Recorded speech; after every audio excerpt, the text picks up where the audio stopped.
Gaming Morning Show.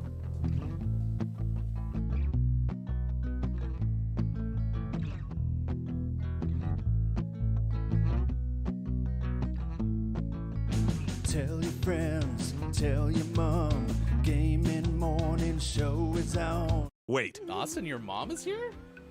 No. Why did I look over where Bob is? Austin, your mom is here? Is she over there? I sure hope not. Is she in the box? Whoa. I haven't seen her in like 2 days. Get out of here, Beelin. I just got the new marble tile installed and you'll mess up the grout.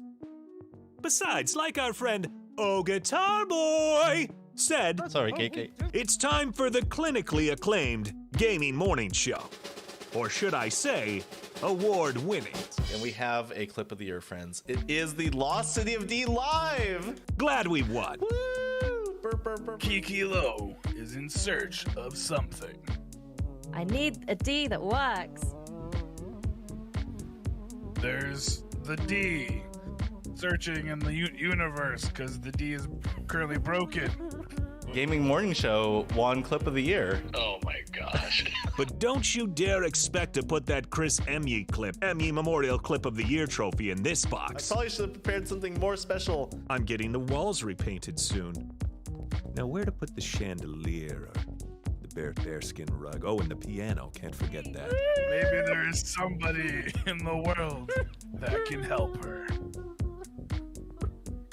Maybe somebody who sings a song. 6 to 9 a.m. Pacific. If you wanna get specific, I couldn't imagine any other place to go than to start the day with the Gaming Morning Show.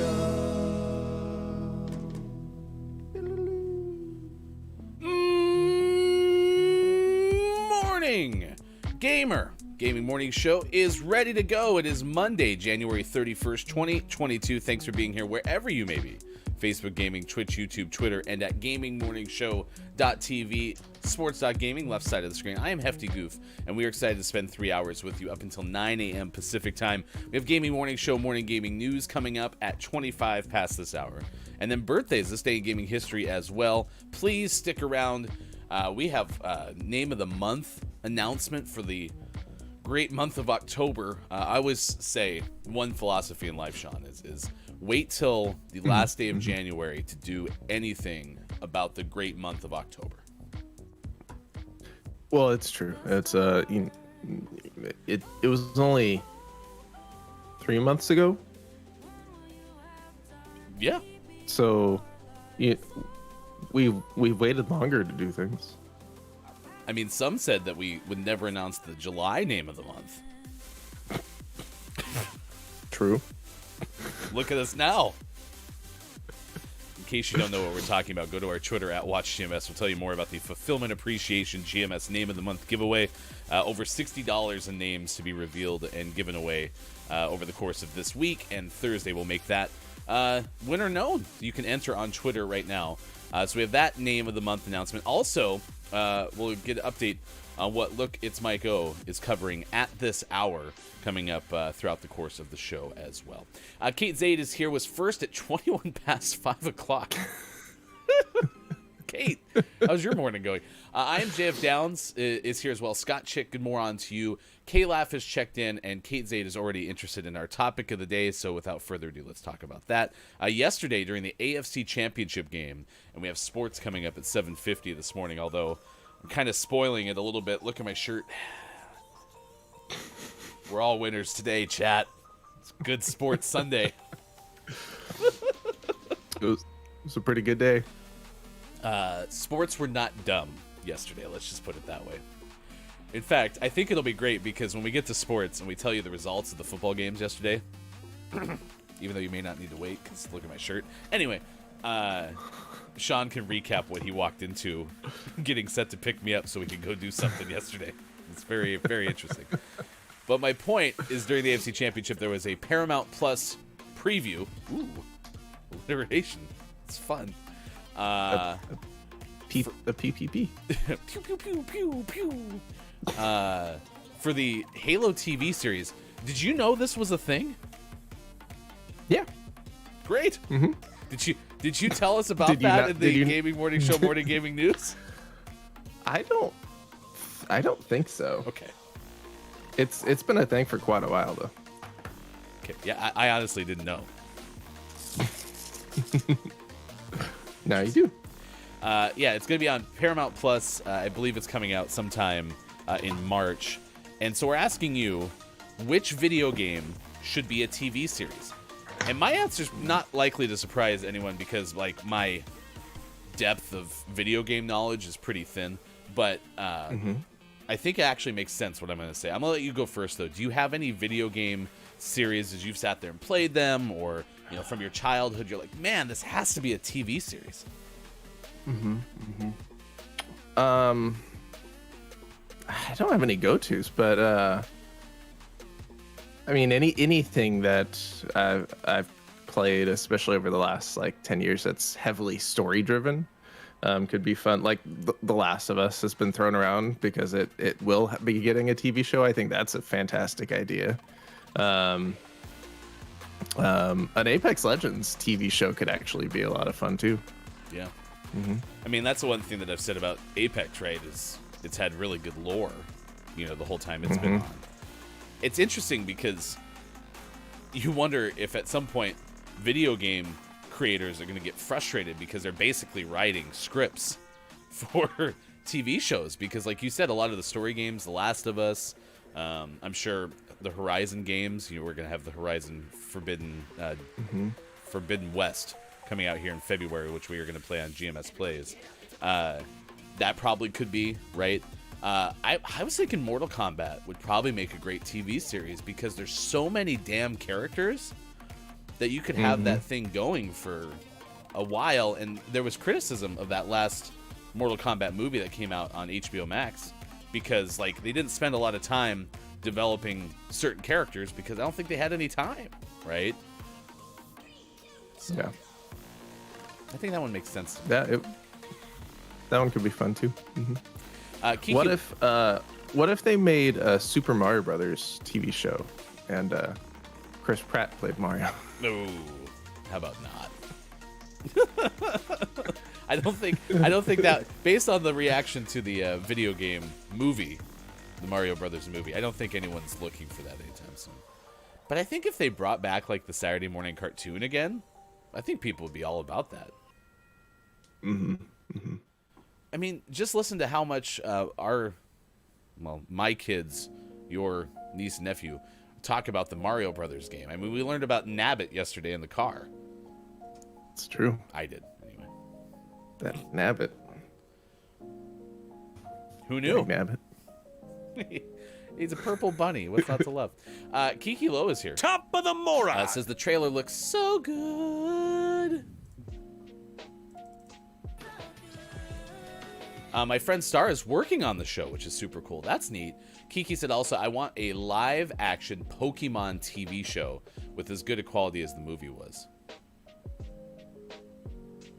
Could be good. Our kids would enjoy that. Would they like the live-action version of it, though? Or do they want just more cartoons? I think they just want more Pokemon. Yeah, true. Any way they can get it, right? Yeah. Hyper is here as well. Good moron. So our topic of the day already has to do with what video game would you like to see be a TV series? Among the other days of the day, today is National Bubble Wrap Day. Pop, pop, pop, pop, Give me a beat. pop, pop, pop, pop. Rapping about bubbles. Making you humble. Not gonna worry about who's on Bumble. Bumbles. Bumble's a dating app. National Backward Day. It's National Gorilla Suit Day. Everyone dust off your gorilla suits. Can't say I have one of those handy. No, I don't. That does give us an opportunity, though, to see how Bear Bear's rave weekend was. Did Bear Bear come back in a gorilla suit? Let's find out. Bear Bear, are you there? Probably. Bear Bear, hope you did not wear out your weekend with the rave. You know you're our gaming morning show fave. Kind of saved that one. It was like, Not gonna lie, you had me in the first half and worked out in the second half. Whoa! Whoa! Yeah, woof. Bear's making all sorts of things happen back there. Whoa.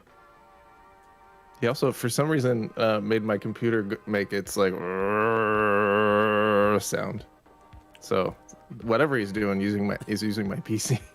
It's Inspire Your Heart with Art Day. I love that. Worst month ever Eve, which to that I apologize to February. Wow. Get wrecked the entire month of February. Proactively telling you that it's not going to go well. Kind of sucks, don't you think? It's National Hot Chocolate Day, Eat Brussels Sprouts Day, and Brandy Alexander Day. Brandy. Brandy. Guess we'll have to make Brussels sprout hot chocolate. Ugh. Do we? Yeah, I mean, how else are you going to celebrate National Hot Chocolate Day and eat Brussels sprouts day on the same time? Sounds rough. Sounds rough. I don't know about that one. Huh.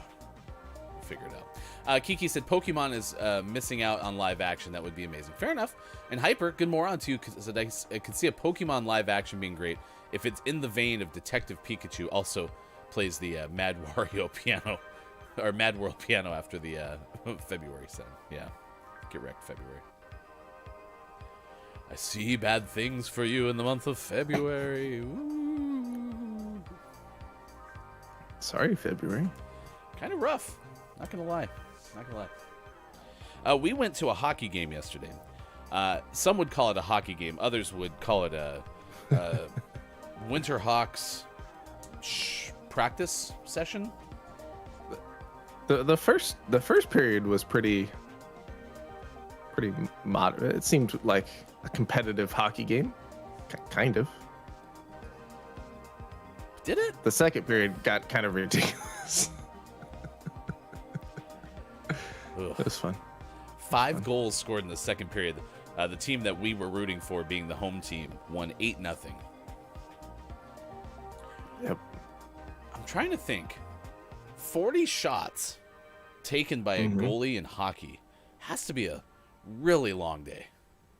Yeah. That's a beating. Gonna have some bruises. Man.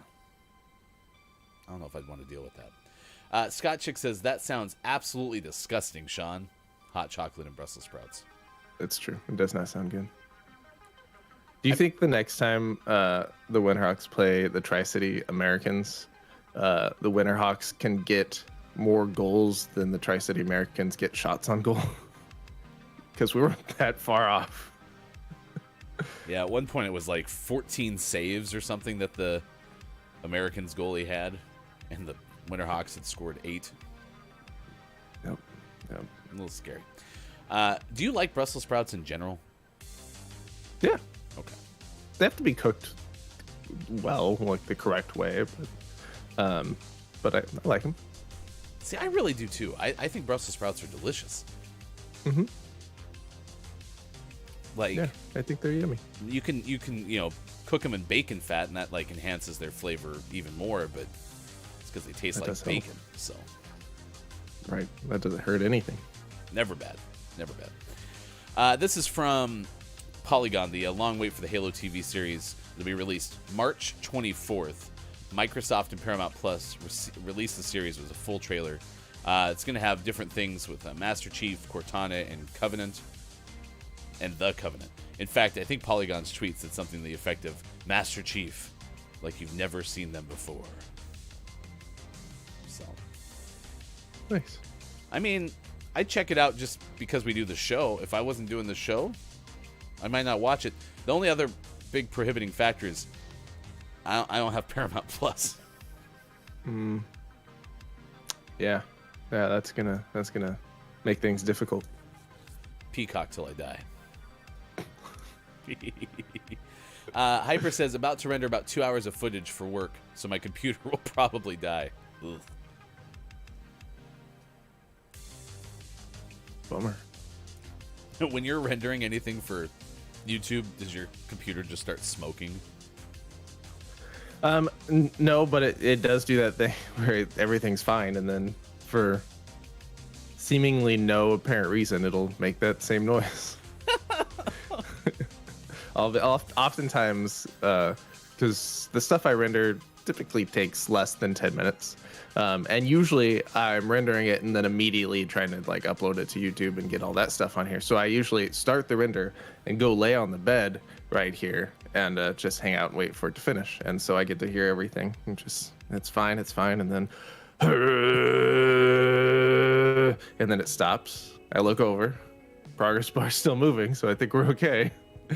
And then a few minutes later, I have no idea why. I know it's the fans, but like I don't know why it's so aggressive. All of a sudden you hear this big pop. You're like, that's not good. Is everything okay? When that noise is followed up by my computer going, I know I'm in trouble. If only it would give you such a warning.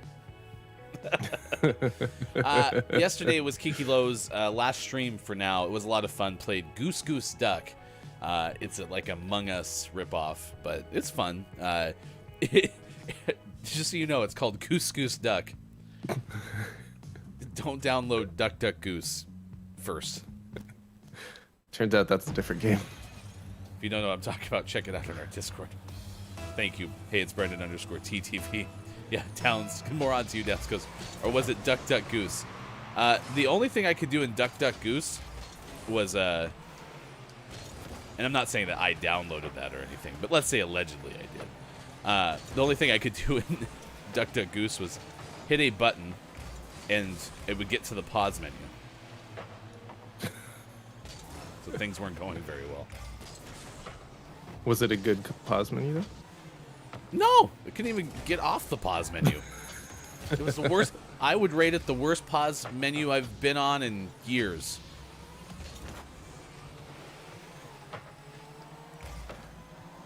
It's a fun game, though. I did learn you could get ran over by the tram, so that was the other thing. If you ever play Goose Goose Duck, don't beware of the tram. Beware of the tram. Terrifying. Scott Chick said watching that was hilarious. Enjoyed until my power went. Wow, your power, man, what are we doing? A lot of our regulars have been having issues. Kate Zaid has no hot water. Scott Chick was without heat for a while, now without power? What is happening?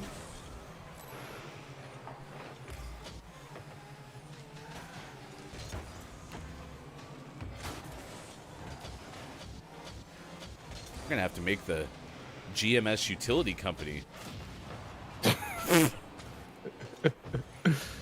start making people feel better. Hyper says rendering so far so good, so we have no wah-wah trombones yet for Hyper. Yet. There's time. Drew Mega's here. Good moron to you, Drew Mega. Top of the moron, in fact. Good moron. Gonna lurk while I work. Absolutely. We really appreciate it. Hopefully it's an enjoyable experience for us as a radio show that plays games. It can work whilst you work. Downs goes, you accidentally killed me too. That is true.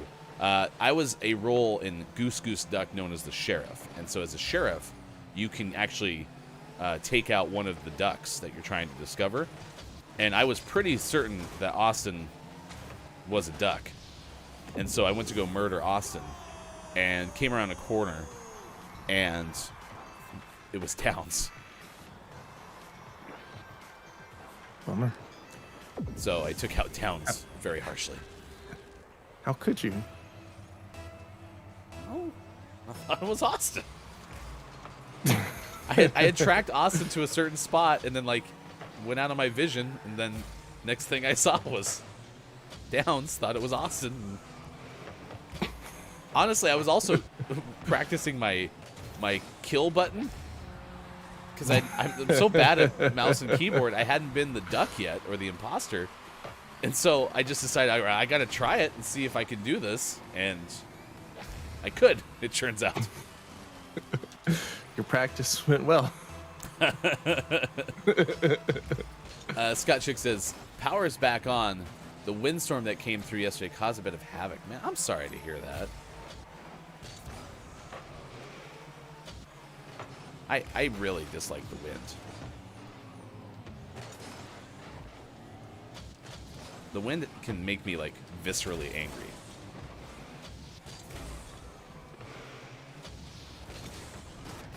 Of all, like, the weather things that aren't, you know, full-blown natural disasters like hurricanes or tornadoes and stuff, even though those both involve wind. Not a big fan of wind-based Yes. terrible things. Although earthquakes aren't very much fun either. So, Especially on a windy day. how was the 5.6 earthquake? It was miserable and people are hurt and property is damaged. But was there any wind? Also, it was blustery, so not a fan. There's that great tweet that went out with somebody scraping like their windshield. It was, I think, based on a TikTok actually. Scraping their windshield with like a lot of snow and ice on it, and the person's just sitting there talking to themselves, going, "We don't have hurricanes, we don't have earthquakes, we don't have alligators." Just trying to remind themselves that hey, it could be worse. So that's how I actually look in the wind. My hood's blowing over here. It's like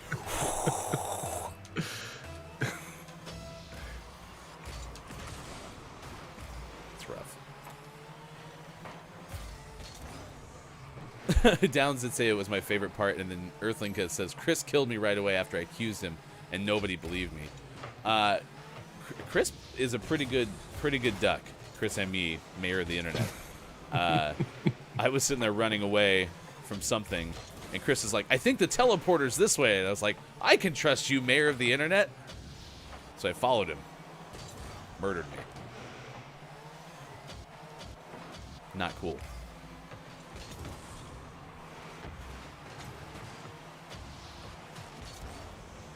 Didn't like it at all.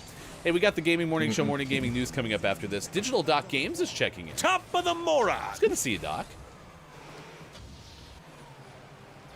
We are a morning radio show that plays games. We're asking you this morning, hey, there's a Halo TV series coming to Paramount Plus. I think part of the question actually should have been, how are you going to get Paramount Plus? Who has a login we can all use? I think it's pretty easy now to find somebody who has a Netflix login. Is anyone going to be our Paramount person? I think Netflix, if you even just tweet at them and be like, "Hey, can I borrow your password?" they'll just send it to you. They're not too worried about it anymore. Netflix responds back, yeah, just use this one. And everyone on the internet can use that username and password. Please. No, I have to put that at the end. It has to be extremely alliterative. Paramount Plus person password, please.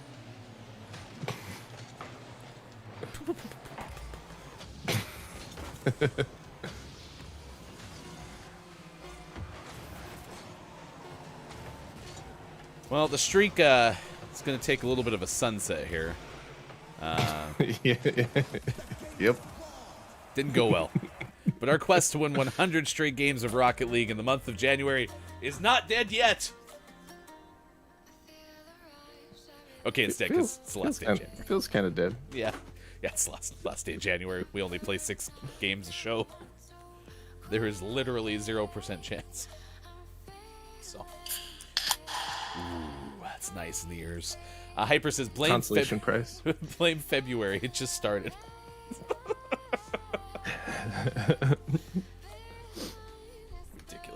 Ridiculous.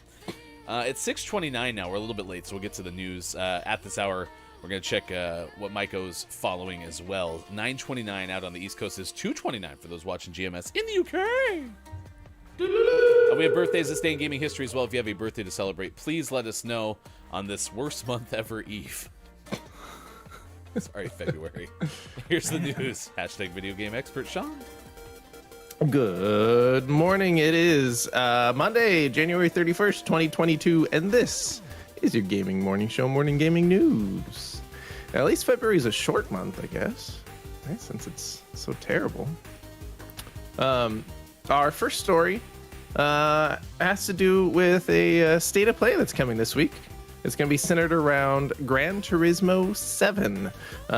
This is going to show at least 30 minutes of PlayStation 5 gameplay. This is from Wesley LeBlanc of Game Informer. PlayStation has announced that it will air a state of play this week all about Gran Turismo 7. The first state of play of 2022 promises more than half an hour of PlayStation 5 footage of the upcoming Polyphony digital simulation racing game.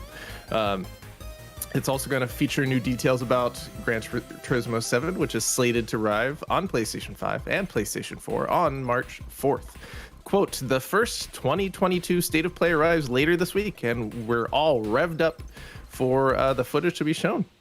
Watch live February 2nd on Twitch or YouTube starting at 2 p.m. Pacific Time, 5 p.m. Eastern, 11 p.m. CET. Get it?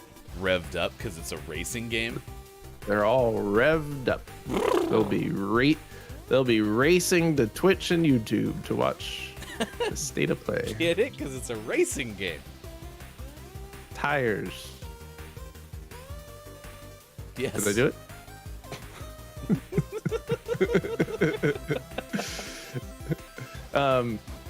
I've never really gotten huge excitement for Gran Turismo games, but they always look really nice, and I did enjoy playing the latest Formula One game. Actually, the last couple years, the Formula One games. So I'll check it out. I mean, see what it's like. Racing More games I'm are sure. beautiful, right? Mm-hmm. I mean, Yep. the shadows and the lighting and the colors and the landscape. I mean, The tires. yeah, all those tires. You're obsessed with the tires. So we'll check it out. We'll report back on February 3rd. Let you know what we see. In our next news story, Sega. You've heard of them? They make a little blue fast guy who likes hamburgers. Wait, what? They're leaving the Sonic. Oh, so they're like, hey, Sonic doesn't eat hamburgers. Oh, you're right. He makes and sells hamburgers. Get out of here! Stop. Totally different. Jeez. Sega is leaving the Japanese arcade business for good. This is from Austin Goslin of Polygon. The company has sold its remaining arcades, which will be renamed Gigo or Gigo, Gigo. Sega is leaving their arcades behind. The company announced it is selling remaining arcades to a company called Genda Inc. and leaving the coin-op business where it first made a name for itself for good. Sega's first arcade game was Periscope, which launched in the late 1960s, and the company has been a major player in the arcade industry ever since, even though arcades all over the world have been in a steady decline over the past 20 years owing to the ubiquity of console and PC gaming. They've kept a fairly major place in Japan's gaming culture. However, with 2020 and the COVID pandemic, even Japan's arcades started to falter. And so Sega is bouncing out. I mean, Bummer. Seems like a dying business model in a lot of ways. I'm sure arcades are thriving somewhere, but just the experience at home is so good. I think there's a better chance that the concept of like video game cafes again, where maybe you can rent out a room with the latest consoles, like if someone was able to get their hands on like 8 PlayStation 5s and then link them all together, and I think that has a better shot with maybe like a coffee shop or a bar experience. You know, barcades maybe still can survive, I'd imagine, with retro games. So. For sure. Yeah, I miss the arcade experience, but I also don't seek it out. Like I remember going to arcades all the time when I was a kid, or like movie theaters where I was growing up always had like really good arcades, and so we'd go see a movie and go early and play in the arcade, or stay late and play in the arcade. So miss it. But I don't seek it out either, so I'm part of the problem for sure. I haven't gone to an arcade, even if there's one available, in decades. I mean, somewhere I have like 200,000, not 200,000, 20,000 Aladdin's Castle tickets still. Somewhere. So I could always bust those out again. Oh, Aladdin's Castle. In our last news story of the day, we highlighted the PlayStation Plus free games for the month of February. Now we're going to look at the Xbox with Gold games. Xbox games with Gold for February 2022, despite February being the worst month ever. Apparently. In our, let's see, there we go. The games with Gold for Xbox February 2022 are Broken Sword 5, The Serpent's Curse, Hydrophobia, Band of Bugs, and friend of the show, Aerial Knights Never Yield. Yes! So pretty good set of games. Broken Sword 5, The Serpent's Curse is going to be available throughout the entire month of February. Puts players in the shoes of American George Stobart and sassy French journalist Nico Collard. They follow a trail of stolen painting and a murderous conspiracy. Interesting. That series goes all the way back to 1996. This is the fifth installment. Aerial Knights Never Yield is a fantastic game, which is going to be available from February 16th to March 15th. Puts players in the shoes of Wally, a mysterious character always in motion as you run, jump, slide, or dash to the soundtrack of Daname Sama. Yeah, it's great. You should watch it. You should play it, or watch someone play it. You should check it out. And if you go to our YouTube, we have our interview with Neil Jones, who is the creator of the game, but also Daniel Wilkins, who wrote the music or did a lot of the music for the game. So check it out. It's really cool. Yep. And then Hydrophobia is going to be available for the first half of the month, from February 1st to February 15th. And Band of Bugs is going to be available for the second half of the month, from February 16th to February 28th.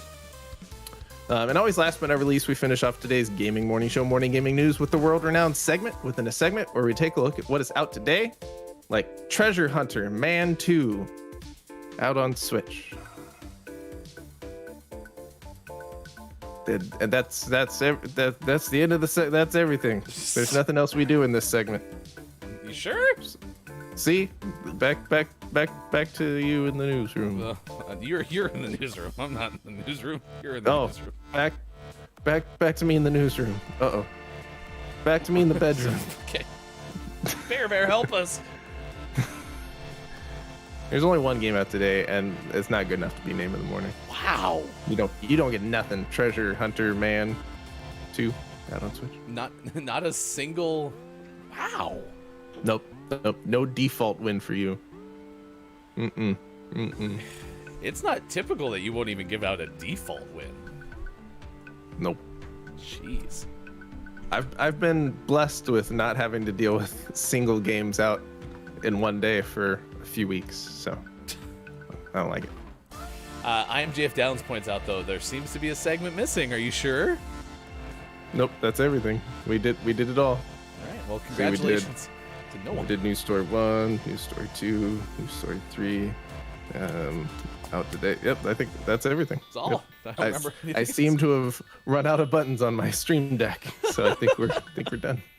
All right, that is your Gaming Morning Show, Morning Gaming News. If you missed any of it, Hashtag GMS Morning Gaming News. that is where you can find us on Twitter. Right now we have our GMS Fulfillment Appreciation Name of the Month giveaway. It runs through Wednesday. You have a chance to enter today, tomorrow, and then on Wednesday. And after that, it is all over. If you're a Patreon subscriber, well, good news. You're already entered, but you can enter again by going to our Twitter, or our Twitch. No, our Twitter.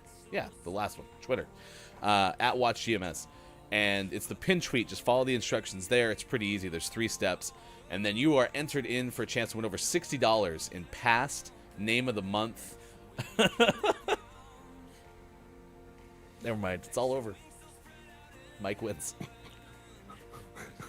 Congratulations. Oh, yeah, that's true. Mike's got a point, Sean. Usually when we don't have a name in the morning, you go to the chat. So Yep. it seems rigged. Mike's the name of the morning. Seems rigged, buddy. Jeez. The name of the morning is Love Face? Who's Love? Oh, yeah, I saw that. Gotcha. Nice work, Mike. Anyway, check us out. Our giveaway is going on right now. And you can enter. Just click that link right there to get straight to the Fulfillment Appreciation GMS Name of the Month giveaway. Tune in February 3rd. That's this Thursday for our winners.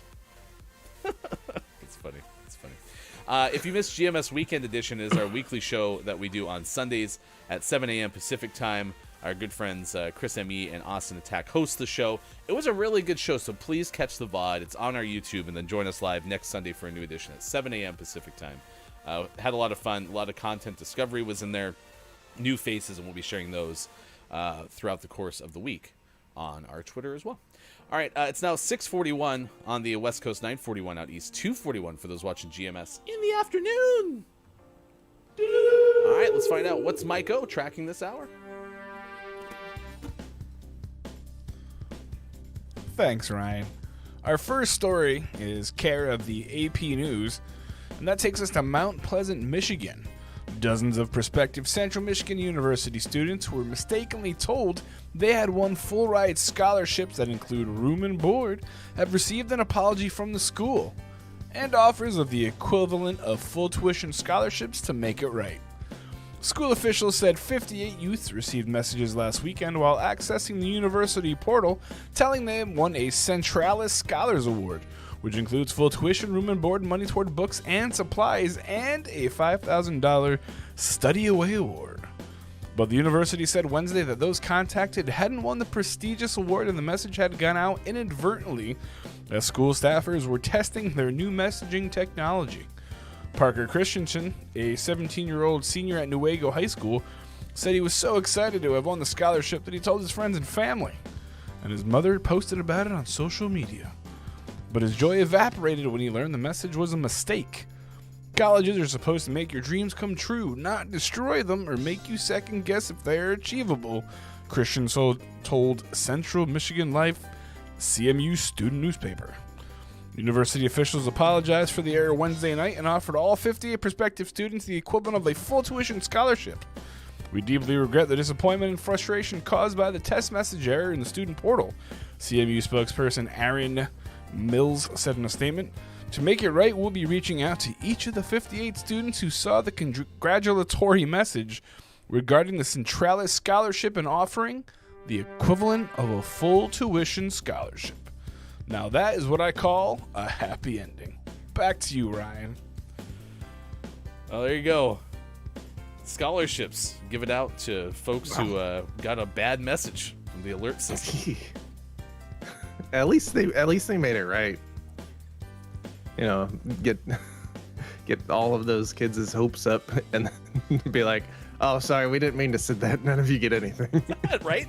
Yeah, in fact, I mean, think about the bottom line, too. That's 58 students, right? So if they're focused just around profit and money, they wouldn't have done that. So I'll give them some credit. Yep. That's a good one. All right, we'll check in with Mike next hour. It is now 6:43 on this edition of Gaming Morning Show. We have been talking about the days of the day today. We're also talking about Halo. Derpy joins us on YouTube. Good morning. We are a morning radio show that plays games, and you can find us on Facebook Gaming, Twitch, YouTube, Twitter, and at gamingmorningshow.tv. Kiki Lowe said, love this. Downs goes, Maiko is amazing. Quote, now that's what I call a happy ending. Oh, no. And then look at Maiko says, I hope that the follow-up email just says, psych. It's rough. It's rough. We were just kidding. Just kidding again. I mean, listen, we've seen those alert message things backfire a lot. There was one time, I think, in Hawaii, there was a volcano has erupted. Run for your life type message. Which is never a good thing. Just kidding. Just kidding.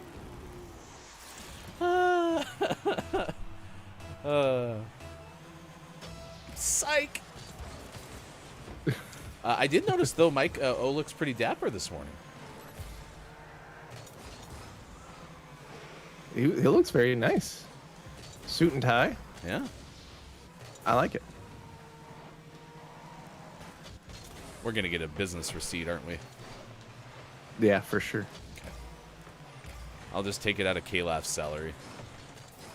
And we're gonna find out that he's gonna buy a different suit jacket and tie for every segment. This can get very expensive.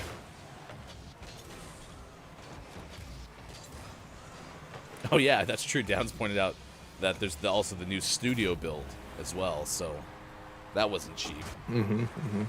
Yeah, it had a desk too. My new studio doesn't have a desk. Well, I mean, listen, we gave Mike an inch.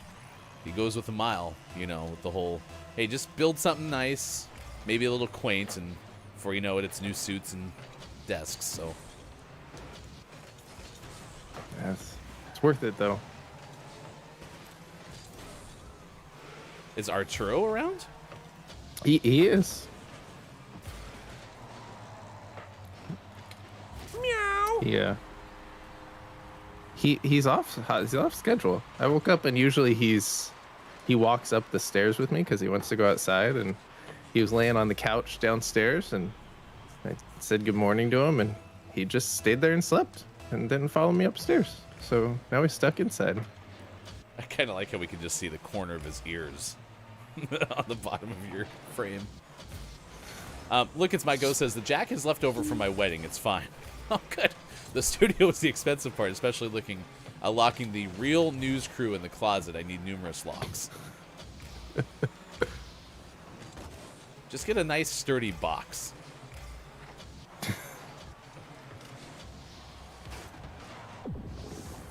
Nice. Scott Chick says, I heard Arturo. Okay, back to making pizza for lunch. Oh, we got birthdays this day in gaming history coming up after this. If you have a birthday to celebrate, please let us know in the chat because we would like to celebrate with you. Downs is suggesting that kidnapping a whole news crew costs about $50, but the new studio is priceless.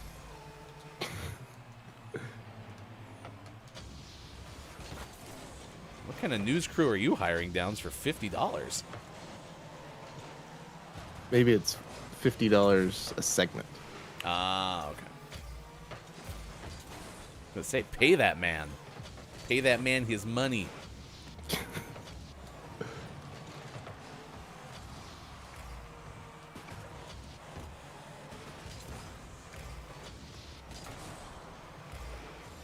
Scotchick was summoned by the jingling of the collar. That's so true, though. I mean, listen, we're an audio-based show. So you're just sitting there hanging out, and all of a sudden you're... Ding ding ding ding. Oh, he's laying down behind my monitor. Huh. Arturo's in a weird mood today. You good, bud? You okay, bud? Yeah. For what it's worth, Cash Meow is our teammate, so maybe a potential cat pun in there. My brain immediately goes to J.G. Wentworth, 877 Cash Meow. Perfect.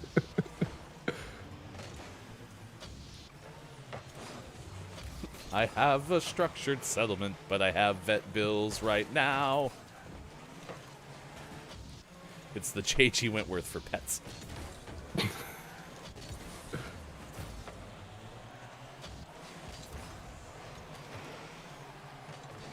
877 Cash Meow.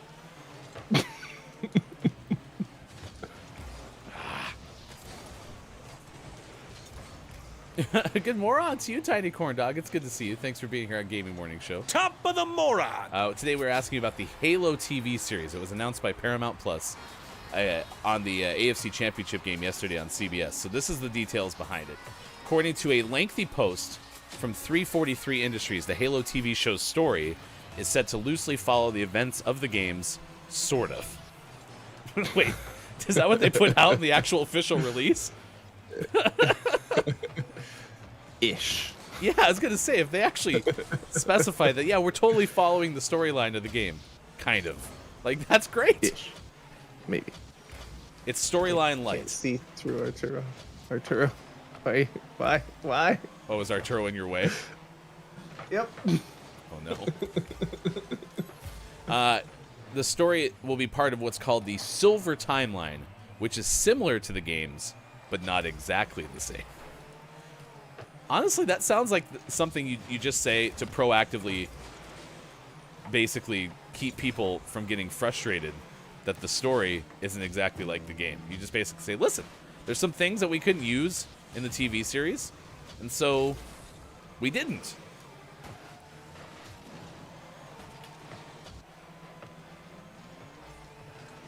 Lucas Myko says the trailer looks sick. It does look good. I did watch it before the show.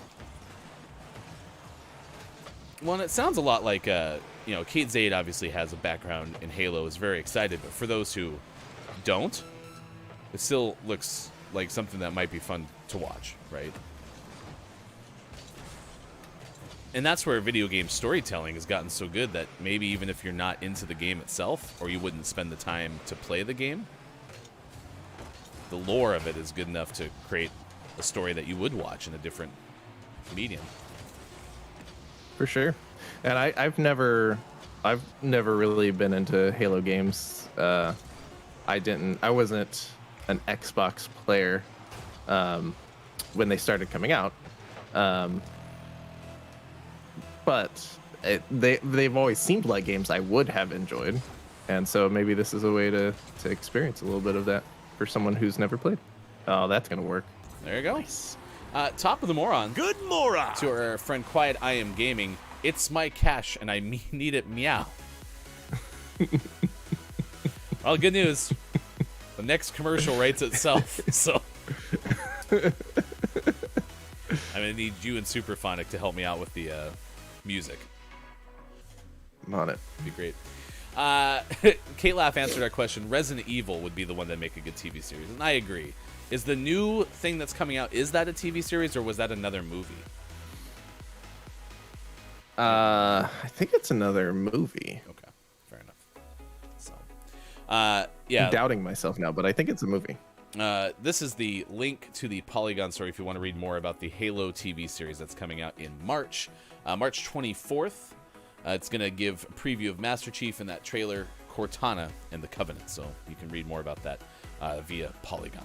It's now 6:52 out on the west, 9:52 out east. It is 2:52 for those watching GMS in the afternoon. Myko said, I'd like for Assassin's Creed to become a TV show. I think the movie was booty, but there'd be more than enough for a show.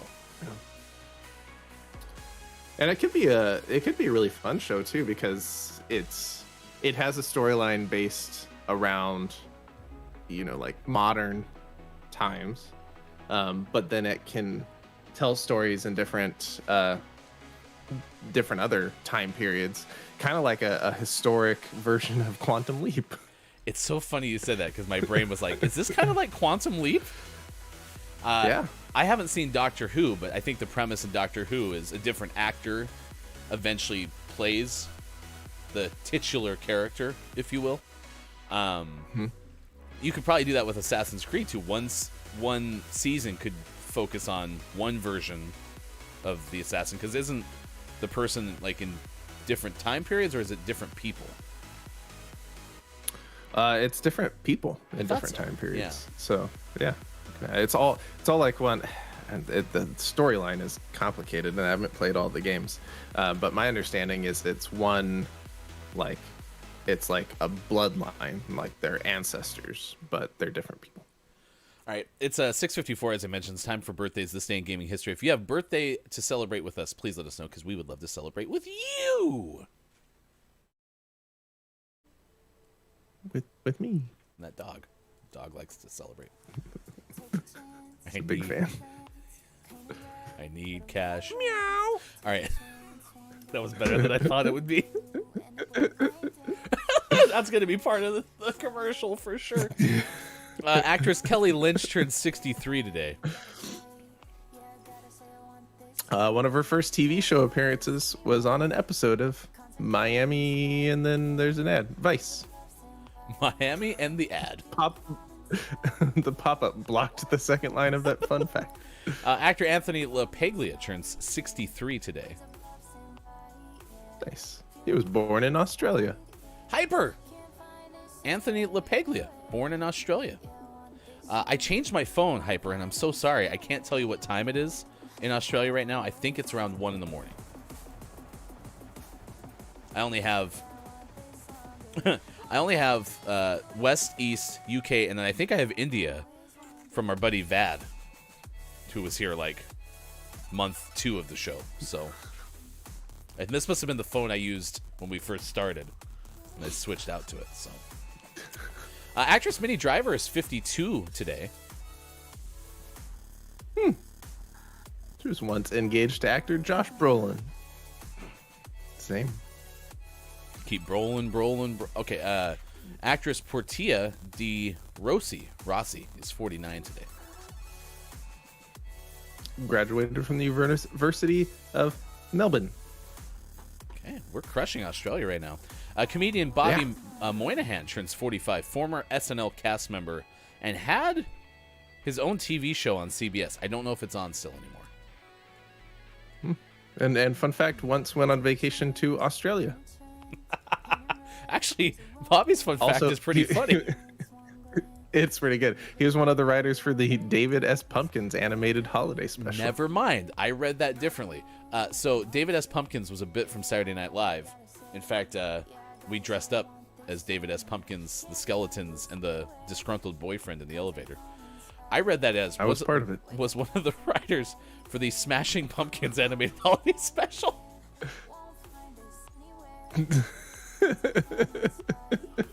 That'd be a whole different thing. Now I want a Smashing Pumpkins holiday special. K-Laugh! Has there been a Smashing Pumpkins holiday special, please? And if not, has there been any, like, pop, punk, or rock band holiday special? Like, did Metallica ever have, like, a holiday special? Can we somehow make that a thing where bands make animated holiday specials? And that's just, like, the current trend. We'll just put it on our watch parties list. Fantastic Four, B-Movie, Legends of the Hidden Temple, every MCU movie, Hackers, Pride and Prejudice, and Zombies, Frozen 2, Christmas Comes to the Packland. Quiet Gaming says, now I just want to smash pumpkins. Do you get that urge often, Quiet? It's been so long. Actress Kerry Washington turns 45 today. She has 8 Emmy nominations and 1 win. Those should be known as Emmy Nations now. Emmy Nations. That is a 1 out of every 8 nomination win ratio. That's pretty good. That's better than the Americans' goal ratio. Beep, bop, boop, beady, boop, bop, beep, boop, beep. Good at math. Beep, bop. Justin Timberlake turns 41 today. It's like you're my mirror. My mirror's staring back at me. Cry Me a River, Sean. He has won 10 Grammy Awards. I read that as has been nominated for 10 Grammy Awards. Why can't I read today? It's because it's the eve of the worst month ever. That's true. It's February's fault, right? Blame February. So. And then singer Marcus Mumford turns 35. I have a hunch. Is Marcus Mumford part of Mumford and Sons? I have no idea, but that would make sense, wouldn't it? I'm looking it up right now. Not from my... This fun fact is he's originally from Yorba Linda, California. Yeah, not from my Belinda or our Belinda, but from your Belinda. And yes, Digital.game says, great band. Yes, Mumford and Sons. So, singer, by the way, not the drummer of the band, or otherwise we would have had a drummer birthday. We don't today. No drummer birthdays. Worth noting, Jackie Robinson had a birthday on January 31st. Died back in 1972, was a 10-year Major League Baseball player. You may know Jackie Robinson as being the first black player to play in the major leagues. Something I didn't know was Robinson, according to Wikipedia, was the first black television analyst in Major League Baseball and was also the first black vice president of a major American corporation. Apparently was part of Chock full of Nuts, which I think is like a peanut company or something like that. So, are you all right? Arturo's sitting on the printer, staring at the corner of the room. Oh, that's where your I don't ghost think is. Arturo's doing okay. No, that's where your Why is ghost he on my is. printer? Nobody print anything. Yeah, put that in Discord. You should gotta get the camera out right now. What's up there, bud? I guess you'll be needing some man. money to cover your vet bills here shortly. I'm gonna assume he just really wants outside. Do you know how you can get some of that money? I don't. Is there anyone that can help? Yes. Just call 877 cash. Meow. It's better than I thought it would be. All right, this day in gaming history, we have one from before 1995. Gives us a chance to play Lawsuit or Not Lawsuit, the one and the only Sports.Gaming. What is your guess? Not a lawsuit. Ding! Lock that in. Not a lawsuit. From 1983. Atari announces that Marcian Hoff, inventor of the microprocessor, is joining the company as vice president of research and development. Galaf. Is this Hello, your Arturo. mentor? You doing okay? Calaf. Where are you going now? Man, you are really worried about your cat.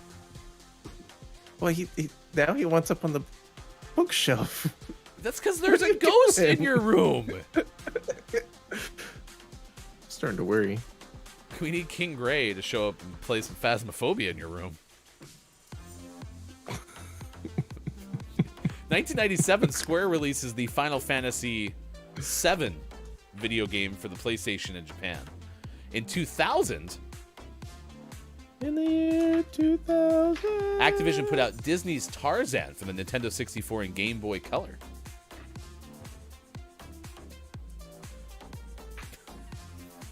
He's going to break something if he tries to jump it.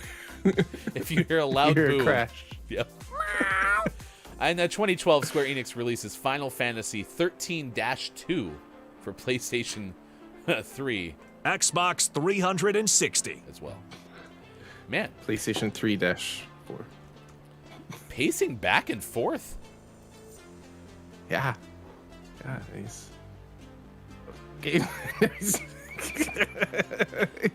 What?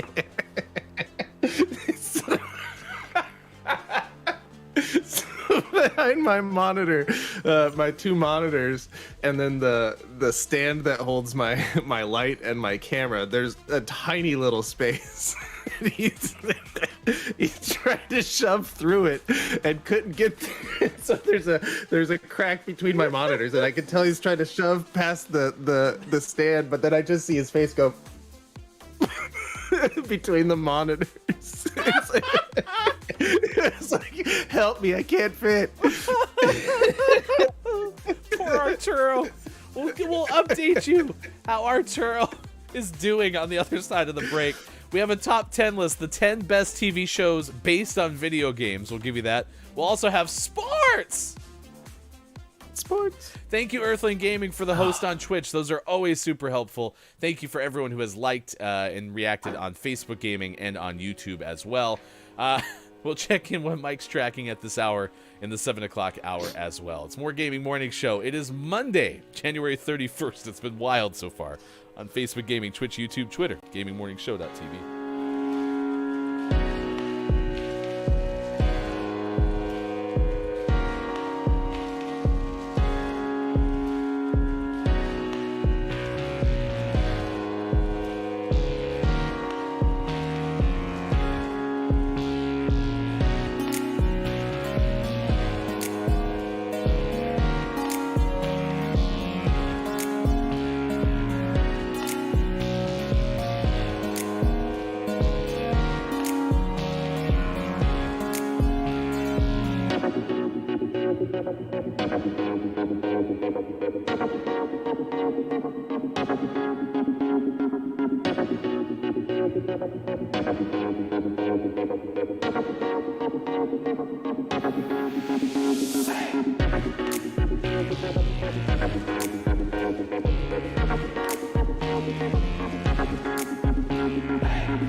All right, let's gather round to read the Moose Book.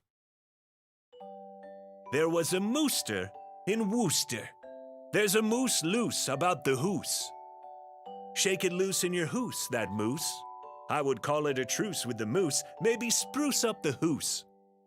Dr. Seuss writing about the hoose in which the moose shook loose an overused spruce. The moose that encountered a truck's caboose is the moose named Bruce. I'm loose, said the moose, Bruce, as he threw up a deuce. Fun fact, Bruce the moose actually starred in Footloose. Snitches get stitches like mooses get looses. Obtuse rubber goose, green moose, guava juices. Goose and moose called a truce over being loose around Bruce. A moose nuisance is a moosance. You better write about the moose, no excuse. You're welcome. If you build it, go the distance.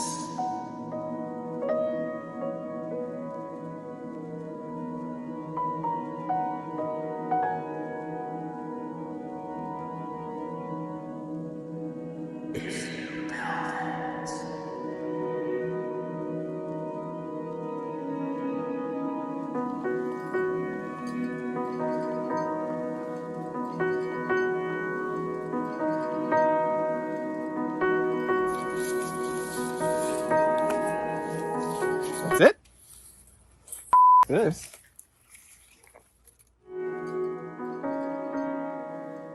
That's all you built. Why didn't you build more of it? They're not coming.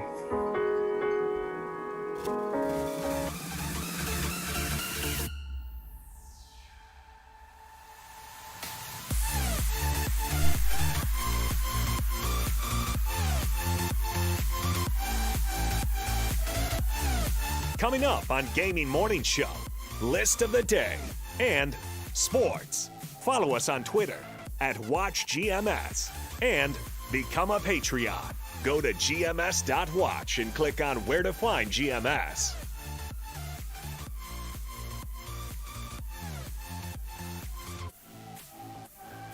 Coming this month from GMS. No. Coming soon from GMS. GMS plays Fudge Village. And the Superphonic Memorial Super Gig, a concert, starring Sports Gaming. Follow GMS on Twitter and Discord for more details. Yes. Time for hour number 2. Right now. Morning! Gamer, this gaming morning show continues just as planned. That was Bob. That is Sean on the left side of your screen with Bear. I am Hefty Goof. Bob nailed it. First try. How excited are you? How excited are you for the Superphonic Memorial Super Gig, a concert starring Sports Gaming? Oh, it's gonna be great. I'm very excited. Oh my gosh. Also fun. Oh yeah, that's true. Yeah, so Fudge Village was supposed to happen a couple weeks ago, and then the households, both Sean and mine, got hit with COVID, so we had to postpone that. But we were talking about it yesterday on our way to a hockey game that we should be able to do that maybe in the next 2 weeks at the latest. So we'll figure that out. I mean, we have a whole bunch of stuff. So I want you to talk about something. If you would, 7/12 on the West Coast right now.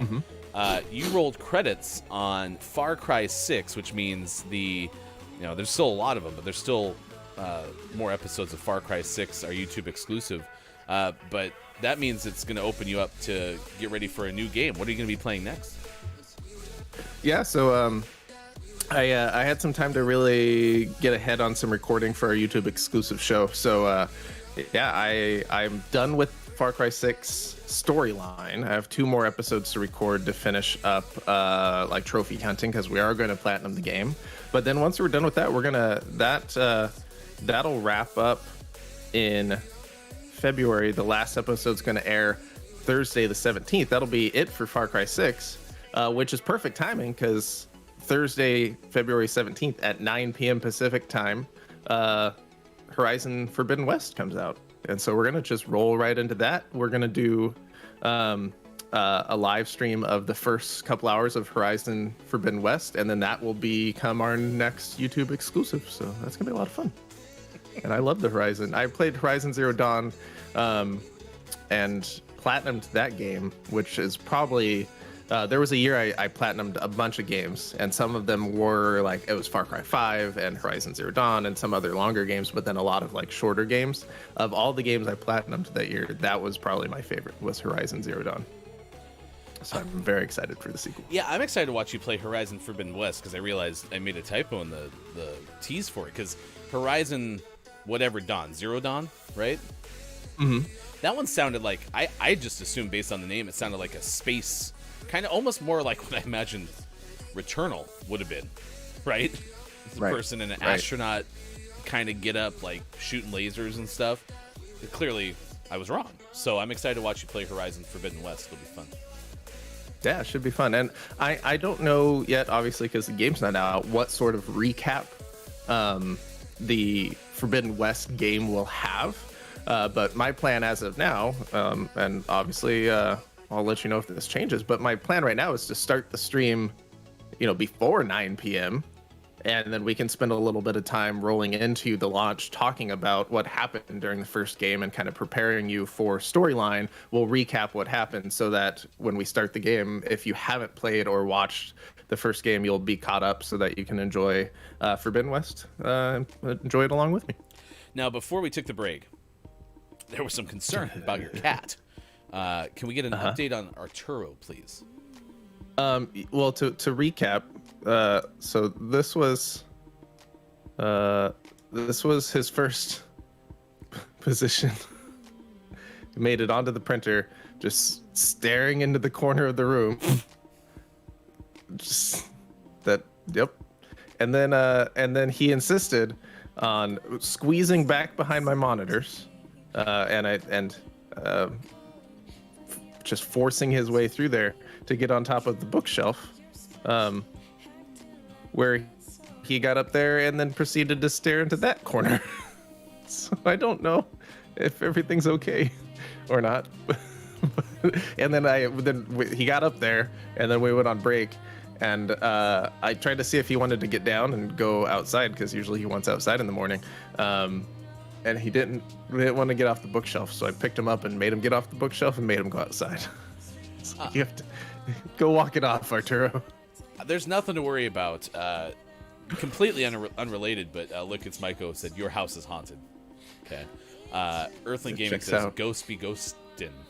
So. It's spooky in here. It's not like you're hearing voices. No voices. I don't hear anything. Are you sure?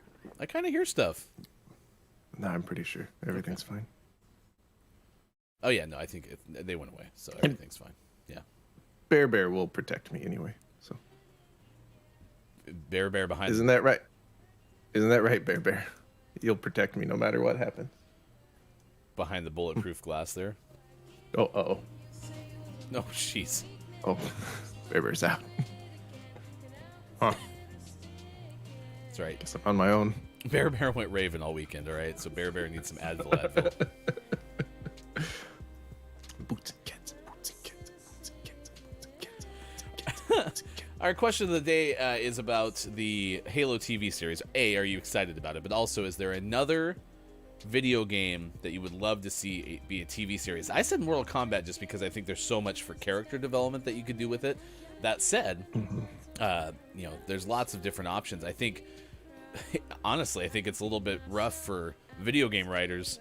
I'm sure there's royalties and there's licensing, and I'm sure that some people get cuts of things, but like video game writers just might be writing TV shows without realizing it now. Yeah. So, well, and I hope this is the trend I want, is video games turned into TV shows, not video games turned into movies. Because I've said, with failed attempts at many video game movies, I've said many times that I just don't think video games lend themselves well to movies. It just doesn't seem to be a format that works well. Trying to fit everything from a video game into the time frame of a movie is already difficult. But then you're trying to do so much fan service that all of the references and stuff that you throw into a movie just seem out of place and more pandering than anything else in a movie. But I think it works well for a TV show. So I'm excited that, we're getting the Halo TV show. We're getting the Last of Us is getting a TV show. This is what I want, is TV shows. I mean, I don't want TV shows because I don't allocate enough time to watching as much TV as I'd prefer. So movie is easier for me to digest. But I don't disagree. As opposed to all those movies you watch. I don't have the best track record, okay? We know this.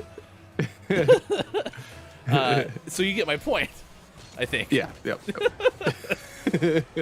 Hefty watches like 4 movies a year.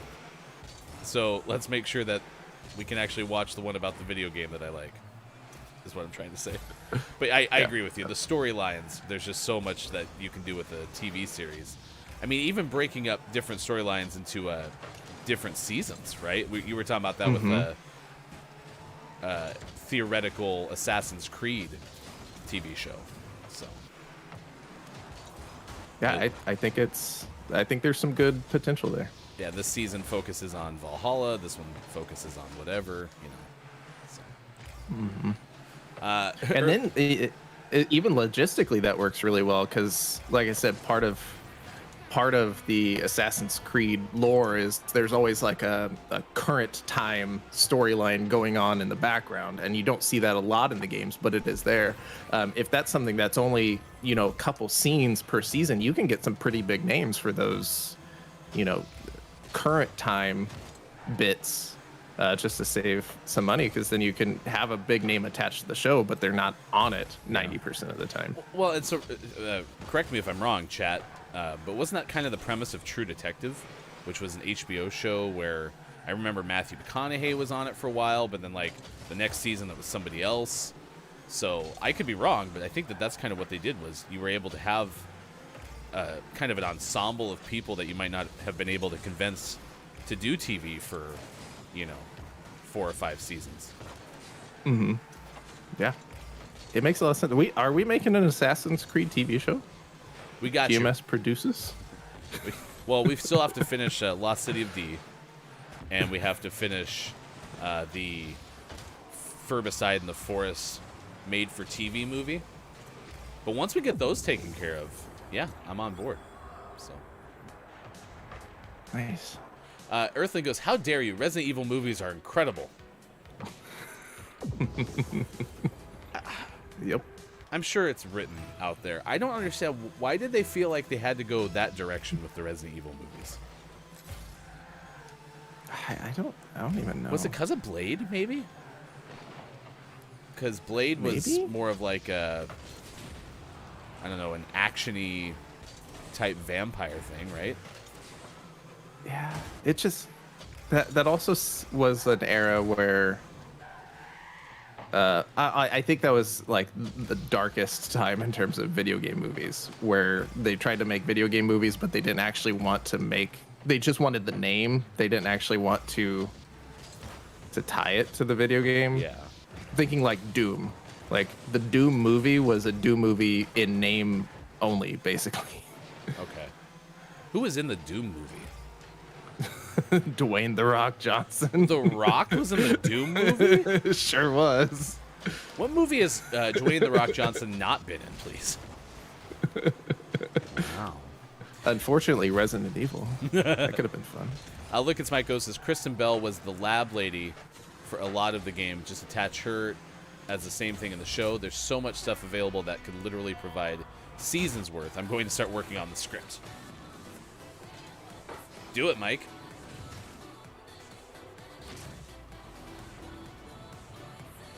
Yeah, I don't remember I don't remember a Doom movie. Like, I even thought your timeline was going to be a little off, because you're like, that was kind of the whatever era of video game movies where they wanted things just for the IP, and I thought you were going to reference the Super Mario Brothers movie. Mm-hmm. That was earlier than those, but yeah, exactly. That was also that was also problematic. But that's my point. Is like, I forgot Doom was probably made right around the 2000s, so maybe like what, 2006 is what I'm guessing. No, it was the earlier 2000s. It was either like at the very end of my high school time or at the very beginning of my college time, somewhere in there. So like 2003, 4 would be my guess. So when you said Dwayne "The Rock" Johnson, you were literally meant whilst being primarily The Rock. Yeah. Wow. Yeah, it was early in his like transition to being movie star instead of wrestler.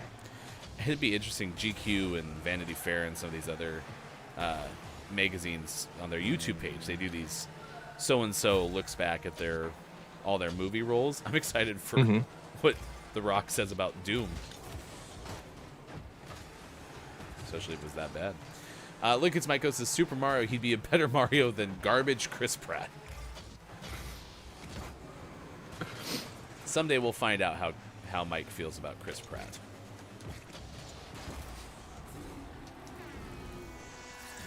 I mean, Mike keeps it so veiled. That's true. He's pretty reserved with his opinions about Mario voice actors. Named Chris Pratt. All right, we got List of the Day coming up next. Quiet says Dwayne "The Rock" Johnson as Wesker, Resident Evil. Outbreak. I could see that.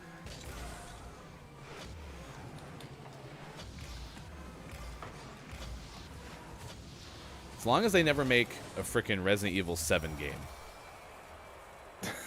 It's the one Resident Evil nobody wants. I thought it was pretty good. I enjoyed it. Good. I'm happy one of Made us. me laugh a lot. It was a funny game. Kind of. My experience was funny anyway. Good. I'm happy you thought it was hilarious. 7:25 West Coast, 10:25 out East is 3:25 for those watching GMS in the UK. Thanks for being here. We certainly appreciate it. That is Sports.Gaming on the left. I am Hefty Goof. We would love you to go to our Twitter at WatchGMS. That's where you can sign up for the GMS Fulfillment Appreciation Name of the Month giveaway, which is going on right now. We are giving over $60 worth of Name of the Month titles. This is something we do every single month. We've been doing it since the beginning, and consistently, month in and month out. Why'd you snicker? We had this idea last summer. We're like, what if we save them all up? How excited will everyone be to have so much to give away all at one time? And so we purposefully waited. Despite having everything set up and ready, we waited until now. Strategic. For you. This has been... We've been building this up for months and months and months. Strategery. For you. Gaming Morning Show. Anyway, that's why we have $60 worth of games to give away, because we planned this. Mm-hmm. For you. We've named 3 of the 6 games we'll give away. Coming up at 7:55, about 30 minutes from now, we'll announce our October 2021 Name of the Month. It'll be added to the pool. Please, we want you to go. I know we've had Corn Dog here this morning. There's many others. If you haven't already, go to our Twitter and follow the instructions in the pinned tweet that's at the very top of our profile. We'll also link it right here. It's very easy to do. We want to be able to give these away. So check it out. Twitter.com/Gaming Morning Show is not our link. It's Twitter.com/WatchGMS. This Gaming Morning Show is too long. So. If you can get to Twitter.com/Gaming Morning Show, we'll find a prize for you. It's too long. So, Kate Zeta's returned from 21 after 5 o'clock to now. Kate is here. Thank you for being here. You're in time just for our list of the day because you are a Halo enthusiast. They have a Halo TV show that's coming out. So we're going to tell you the top 10 best TV shows based on video games. Allison Stahlberg of Screen Rant wrote this list back in 2019. Wow. Nice. We had talked a little bit about Castlevania 1-0 with our friends over at But Why Though before. They turned that into a show on Netflix that was shortly followed by Look It's Maiko staying up way too late to watch all of Castlevania. So it's a lovable character, amazing action, full of humor and emotion. This is some of the description of Netflix Castlevania. The game happened back in 1986, and then they came out with the show maybe 3-4 years ago. Might have even been more recent than that. One of the best written main villains with emotions and actions that are actually understandable and fascinating, writes the author. 9. Number 9 is Pokemon. TV show / game / card collecting that my kids are quite obsessed with lately. It is quite common knowledge that Pokemon show and game exists, but not everyone is aware that the games came before the anime. The games came out in 1996 and the show came out in 1997. Well, there you go. Those are facts. 8. Those are facts. Pokemon. Sonic the Hedgehog's on this list, and then it said Sonic Sat AM, and I'm assuming that they made another show called Sonic Sat AM, which I'm imagining was a Saturday morning cartoon. How am I doing so far, you think? That checks out. Saturday morning cartoons were pretty awesome. The show aired in 1993. It's known for a looser connection to the game story In the show, Sonic makes part of a team of freedom fighters who go against tyranny and oppression in a post-apocalyptic and dystopian future. The show was canceled, but the 2 seasons were awesome. Yeah, all the versions of Sonic cartoons that I saw, at least when I was younger, were enjoyable. 7. Good stuff. Number 7 is Final Fantasy XIV, Dad of Light. Dad of Light. What sets this series apart from other video game shows is that it's based on an MMORPG. The characters are a father and son who play Final Fantasy XIV together. Son decides to secretly reconnect with his father through buying his dad a console and Final Fantasy XIV, except the father does not know that he's actually playing with his son, who is playing the game from his own computer in his room. Interesting. Never heard of this. This is all news to me. 6. Interesting premise. Interesting tie into a video game. Okay. Number 6 on our top 10 list is the top 10 video games that became TV shows.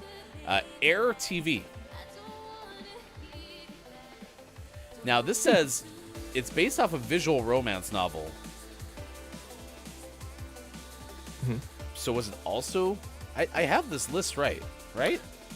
Yeah, there's a genre of video games which are visual romance novels. Oh, okay. I'm sorry. When I heard that, I was thinking a book. But yeah, I've watched many people play, visual novels. In fact, I think our first GMS interview ever was about a visual novel. So, anyway, as the title may suggest, the sky is a huge theme in the show. The protagonist is looking for a girl in the sky based on an old story the mother told him.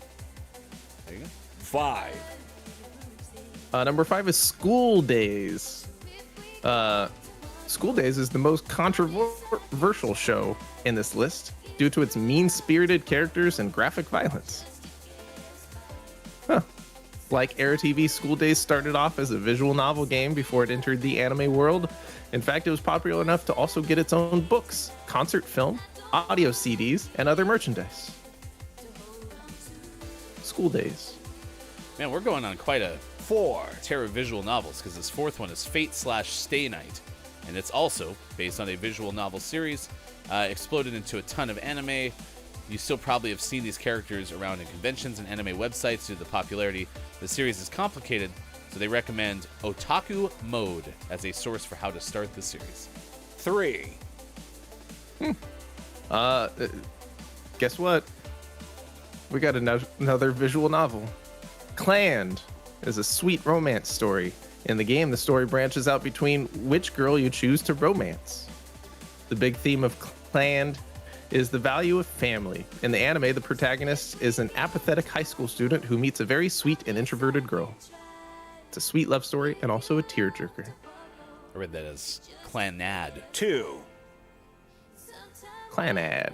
Oh, maybe it is Clanad. Oh. I don't know. Number 2. I bet this one's not a visual novel. Earthworm Jim. I was surprised how many of these were based on visual novels. Like, visual novels are a fantastic way to do video games. I'm just surprised there haven't been more TV shows based on non-visual novel based video games. Maybe I'm overestimating how many exist. So yeah, maybe. But yeah, I played Earthworm Jim when it came out. Was that an SNES title? I think so. I mean, 1993. Maybe it was even. That had 93 was when Mario Brothers 3 came out, so maybe it was even an NES title. Anyway, it was an interesting game. It was probably an interesting show as well. I never saw it. The show came out based on the game. Definitely deserves more attention from sticking to the game's absurdist and surreal humor. In fact, the person who voices Homer in The Simpsons voiced Earthworm Jim, Dan Castellaneta. 1. Number 1, because we missed it, is another visual novel. F, A Fairy Tale of the Two. It's pretty interesting how many romantic visual novels from Japan have been made into successful romance anime. In fact, they might make the highest percentage out of video games that have had TV show adaptations. F tells a couple love stories As usual with these kind of shows, it can be a bit melodramatic at times, like Air TV and Clanad/Cland. The show has a hint of fantasy in its atmosphere that makes the show all the more interesting. Yeah, like I said, our very first interview, which if you go to our interviews playlist on YouTube, is a visual novel. Mike asks, WTF is a visual novel, graphic novel. It's just a type of video game that uses a lot of dialogue, text boxes, if you will, to tell a story through visuals. And it's really fun to watch, especially when you find someone who is streaming it who does really good voices. Yes. But yeah, you can go to our YouTube page, click on the interviews playlist, and go in inverted order, where you go the oldest one first. And we had that back in probably December of 2020. It's our first one. So, Yeah. And then there's the link to the Screen Rant article, the top 10 best TV shows based on video games, from Allison Stahlberg of Screen Rant. There you go. All right, it is now 7:36 on the West Coast, 10:36 for those watching on the East Coast, 3:36 for those watching GMS in the UK. Thank you for being along with us wherever you may be. Sports Talk Gaming and Hefty Goof with you on this Monday. Today is not only the discussion around the Halo TV series, it's also National Bubble Wrap Day, National Backward Day, National Gorilla Suit Day, Inspire Your Heart with Art Day, Worst Month Ever Eve. It still feels wrong. Yeah, I don't know if that's a real one. I mean, to judge February before it even starts? What if you have a February birthday? It's rude. It's rude. Sean's two favorite holidays combined. It's National Hot Chocolate Day and Eat Brussels Sprouts Day. Everyone loves a good Brussels sprout flavored hot chocolate. So yummy. And Brandy Alexander Day as well. Those are your days of the day. Top of the moron! Hey, you could put some brandy in the Brussels sprout hot chocolate. But could you put some Alexander? Oh, that's going too far. Hey, it's Brendan_TTV is here. Good moron to you. We are a morning radio show that plays games, and we are asking you about the Halo TV series. The trailer is a new take on Master Chief's story, and so we're asking, which video game would you like to see become a TV show? There were two Sonic cartoons, according to Quiet Eye Gaming, running at the same time. The Adventures of Sonic, which is much more lighthearted, and in parentheses says, I feel closer to the spirit of the game. And then there was Sad AM, which was dark and gritty, and I did not like it. Oh, the latter did have an awesome theme song. Well, if you'd be so kind, if you can find that and post in our Discord, we certainly would appreciate it. So, Kalaf linked through to the I Love You, Colonel Sanders, a finger-licking good dating simulator, which is a visual novel. So, Mike, if you would like to play that, you can. Quiet defines it as it's a graphic novel in video game form, very text-based. That's true. That's true. Hey, don't worry, Sean. Brendan says, I've got a great chocolate Brussels sprouts recipe for you. I think that's a lie. He did say, no, I don't, so. JK. 877 cash. Meow. All right. We'll come back. We have some more games to play. We have sports coming up as well. Thank you for being with us. It is Monday, and it's time to see what is Mike O tracking at this hour. I head back to look at Mike O. Mike?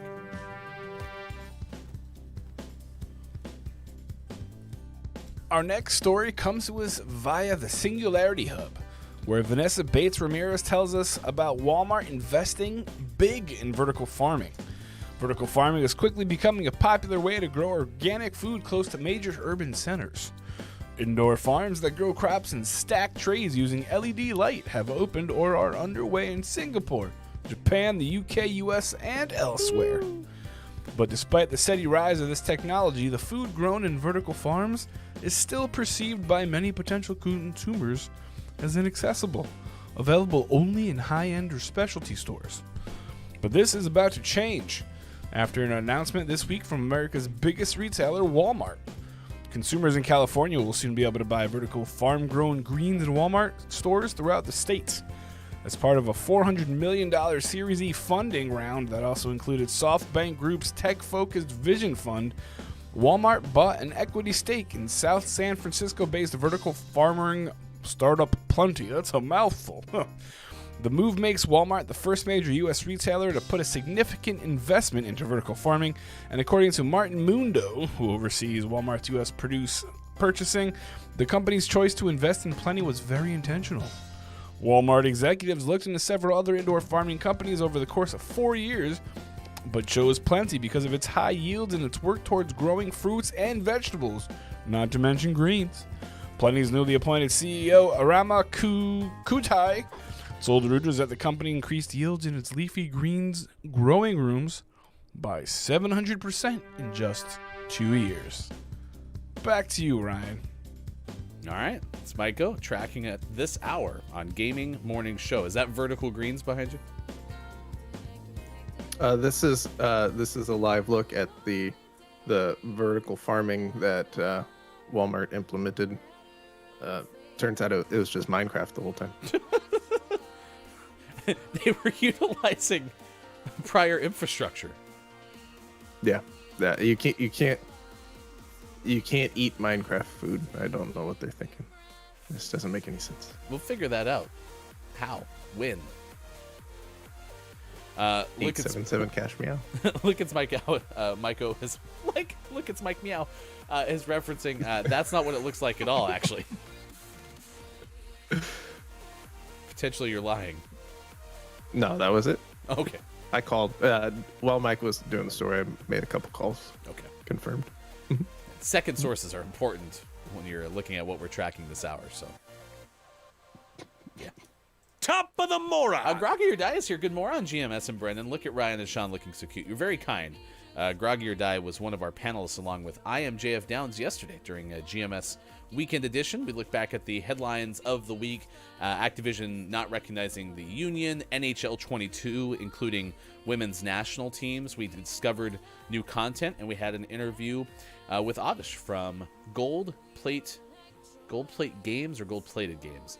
It was really cool. Please check it out on our YouTube in VOD form, and we will share the content discovery section over the course of this week, both on YouTube and on Twitter. Brendan goes, whoa, Mike's got a tie. What is happening? We gave Mike an expense account, so.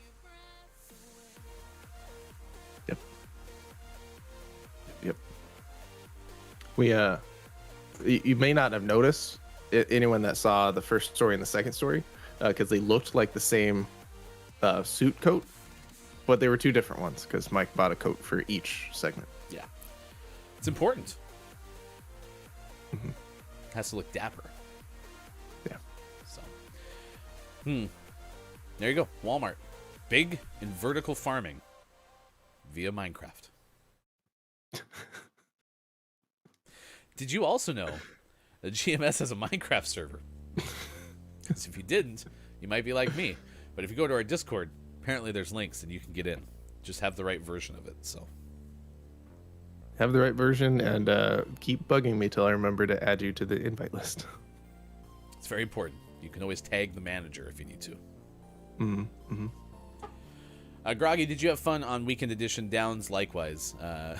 Speaking of likewise, yesterday, my son and I wake up at very similar times. I'm a very early morning person. In fact, this morning I got up at 10 to 4. It was great. My son doesn't get up that early, but the other day we woke up, I think it was on Sunday, it was yesterday. We woke up at a very similar time, and my son is very affectionate, walks up to me and says, Dad, I love you, and gives me a great big hug. And I was like, I love you too, buddy. And then I go and put my contacts in or whatever, come back out, my son gives me another hug and goes, Dad, I love you. And I go, likewise. My son looks at me and goes, what's likewise mean? And I go, it means I love you too. And now I realize I've set this poor kid up for failure, because now if anyone ever looks at him and goes, likewise, he's going to be confused. And then we're driving through. We're on our way to go get to go to the hockey game, and we drove through to get coffee. The person at the coffee place goes like, "Have a nice day," and Ryan goes, "Likewise." It's like, wow, I didn't know you cared about him so much. You guys are closer than I thought. Made me coffee. It was very appreciative. So pretty much that's the key to my heart, chat. Just make me a nice coffee. And I'll be your friend forever. How'd you like that assist? That was pretty solid. There you go. Brendan. All right. I need to get added to the server. Well, there you go. Look, it's Mike ads. We have 2 servers. We have a creative as well if you want to build and don't want to deal with the monster nonsense.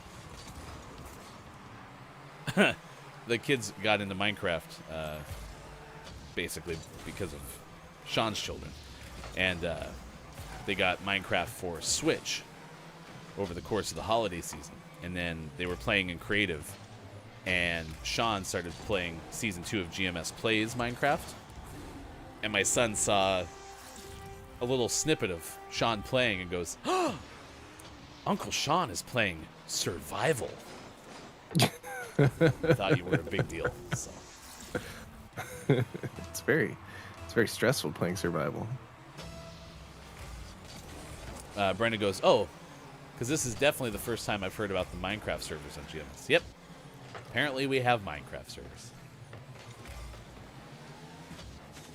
Just go to our Discord. That's all you have to do. Yep. Kate Zaid says, or if he says likewise to a romantic partner in the future, he's going to be slapped in the face. True. Yep. Like, especially the first one, where they get to the point where they're exchanging I love yous. I love you. Likewise.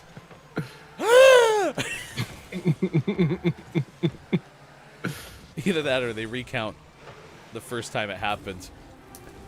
They're describing it to someone else. It was like, okay, so who said likewise first?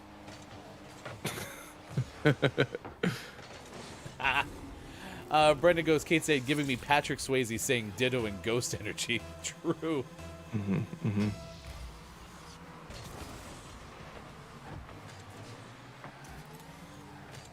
It's the only good way to make pottery.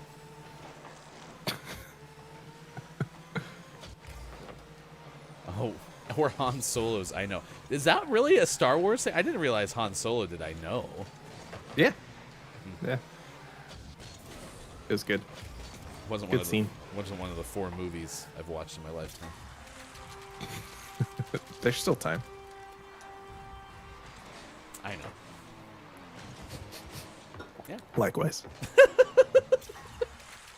And with that, Sean and Hefty figured out how they let each other know that they care for them.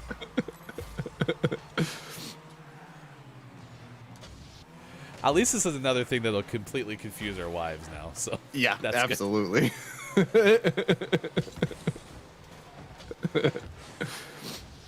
And it works in both ways. You can look at me and say, I know, and I'll say likewise, or I'll be like, likewise, and you'll be like, I know. It's perfect. That's really great.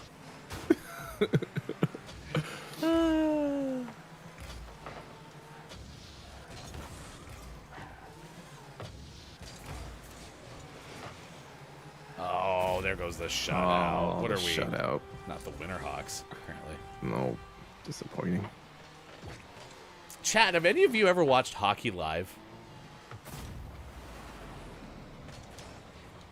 And it doesn't have Hockey to be Live's the best. It doesn't have to be NHL, but have you ever been to a hockey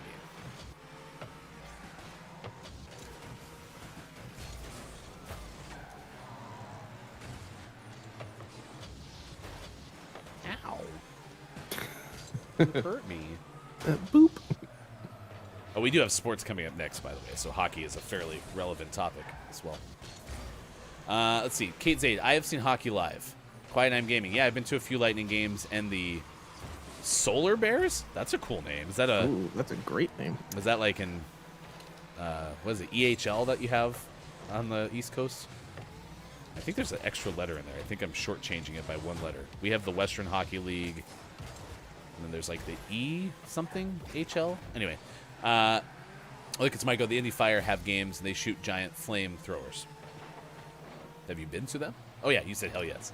Have you ever seen a team lose 8-0?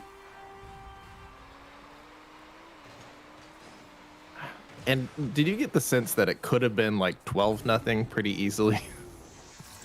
Yeah. Yeah, I did. We were at Winterhawks. Kind of let up. Yeah, versus Tri-City Americans yesterday in Portland, and before a crowd of 4 people.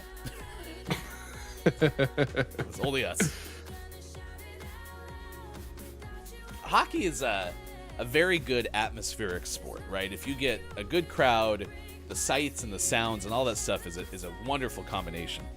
But man, we knew. What'd you say? I think the Winterhawks had 58 points in the standings, and then the Americans had like 28. I think even less than that. Yeah. Yeah, it's a lot of wide gaps in the league right now. Yeah, we knew going into the game that we were probably going to see a win. I don't know if we expected to see an 8-0 game, and like Sean said, potentially a 12-0 game. So, yeah, it was bad. Brutal. Anyway, point being, it was fun because we were rooting for the home team, but at some point, I mean, even our sons, it was that your son's first hockey game? Yeah, it was. And so it was my son's second, and I mean, they actually stayed pretty locked in. It's just, it was 8-0. Like, there's no drama. Yep. Just pretty chill. Yeah. And quiet enough in the stadium that you could hear the refs and the players like talking and yelling at each other. Yeah, it was really bizarre. So, anyway, 7:51 now, 10:51 out east, 3:51 for those watching GMS in the UK. Kate Zaid, I used to do the music for our high school team and then would go to plenty of Red Wings games back when they were good. I am so jealous that you had high school hockey. Yeah, that's awesome. Lickens Michael, spring training is supposed to start next week. Are you serious? I mean, that makes sense timeline-wise, but it kind of snuck up on me, even with the labor dispute. Like, I mean, wow. It's here. Quiet says, yeah, they're in the ECHL. Thank you, ECHL. I couldn't remember that second letter. Michael said, I used to love the Albany River Rats, and we tried to go to a few games each season, but Albany was far away. In space. Gabe Pride is here. Good morning to you, Gabe Pride. Thank you so much. Top of the Mora. For the host on Twitch. Same with Dungeon Meowster KJ. Thank you for the host on Twitch. Always appreciated. Downs goes the Solar Bears. Bears' bear is buff. All right, Downs, it's up to you. Who wins in a fight? The Solar Bears' bear or our bear? Although we learned today that Bear Bear's scared of ghosts. Terrified, it seems. Mm-hmm.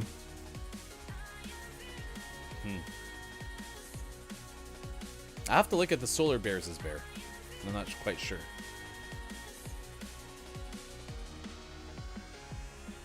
All right, it's time for sports. You may notice one of us is wearing a very nice Broncos country hoodie. Let's set the scene. We're going to a hockey game. It was actually Sean's gift to me and my son. That was what they got us for the holiday season, was to get us, basically all 4 of us, going to a game, which was super kind. Okay. And about 2:55, I messaged Sean because I'm going to drive. We live 4 minutes away from each other.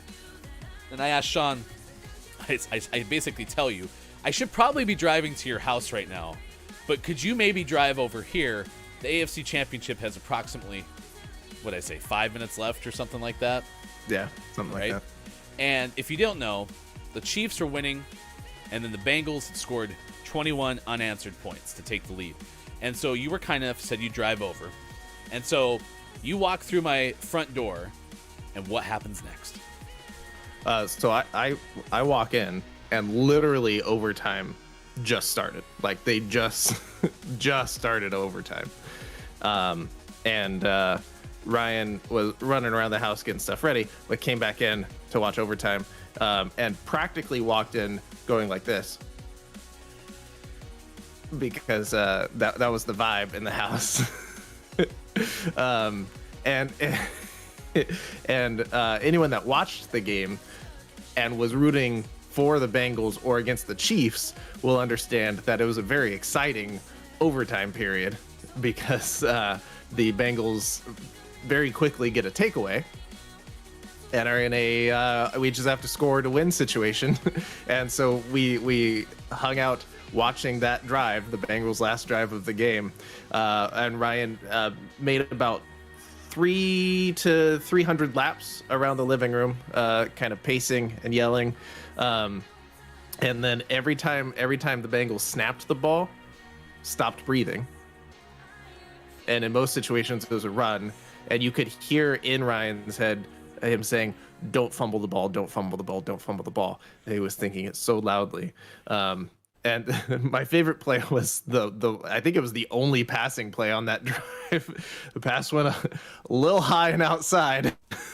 And there were definitely defenders in the area. Had that been tipped at all, that was for sure an interception. But the receiver pulled it down, and there was some gasping going on there. And but it ended well, and excitement was had by all.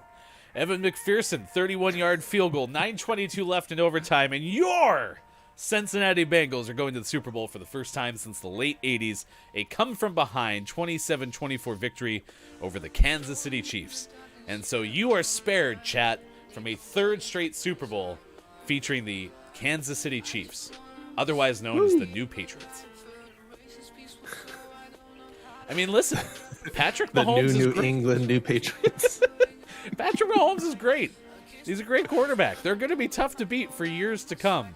And Andy Reid, I mean, he took the Eagles to like 4 straight NFC championships. Like, Andy Reid's a great coach. So they're going to be around, chat. And to not have to watch a Super Bowl where I have to worry about who's going to win, because I didn't care. The AFC championship was before the NFC championship. I didn't care who came out of the NFC. I just did not want the Chiefs to win. And so I will tell you that my brain swore I had more to do with that game than I clearly had, because I wasn't really paying attention to it wholeheartedly. I was sitting there. I played some games with my kids. I had the game on the TV. It was a 21-point deficit. I think it was 21-3. So that's 18 points. 21-3. So I'm not trying to get my hopes up, but then the Bengals score. And then the Bengals score again, and my brain's like, okay, just keep playing sorry, or just keep playing life. Just keep playing life.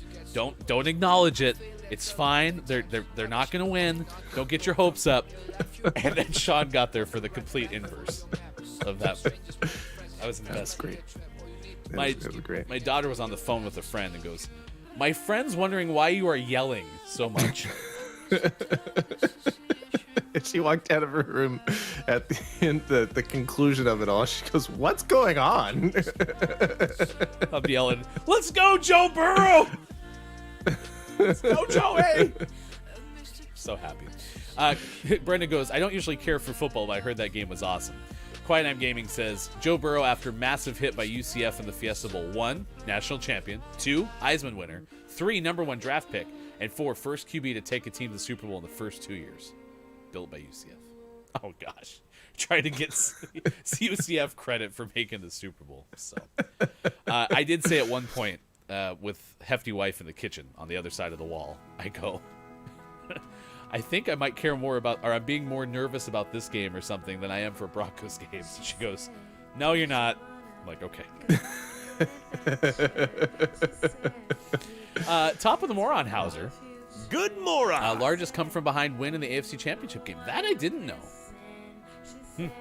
Nice work. Last thing to close out. I guess basically we guess we're going to tell one story for sports today.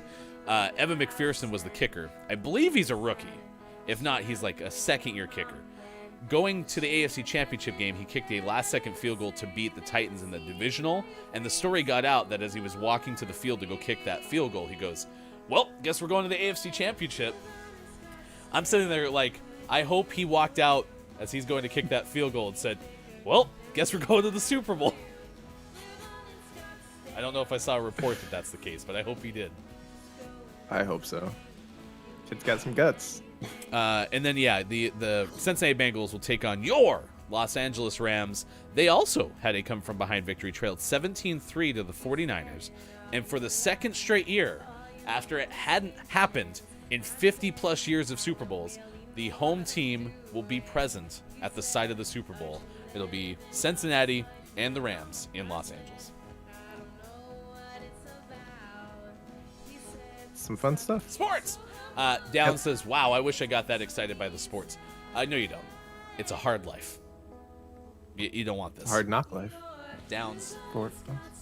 I love that I care just as much as I did when I was 10, but at the same time, woof, it's exhausting. It's fun, though. What am I saying? I love sports. Sports.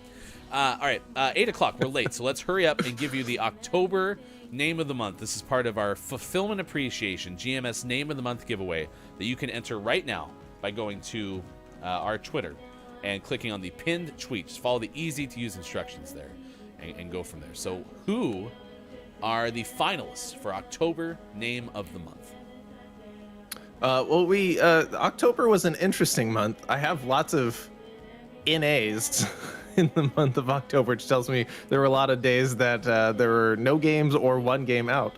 But we did have some highlights, like Panda Ball came out on the Switch.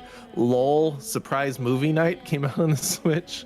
Holy cow, Milking Simulator came out on the Switch. There were some good ones. So you want to be a cow milker? So you want to be a cow milker. There were some highlights despite having some blank days for sure. But we went with, for the month of October, your Name of the Month is...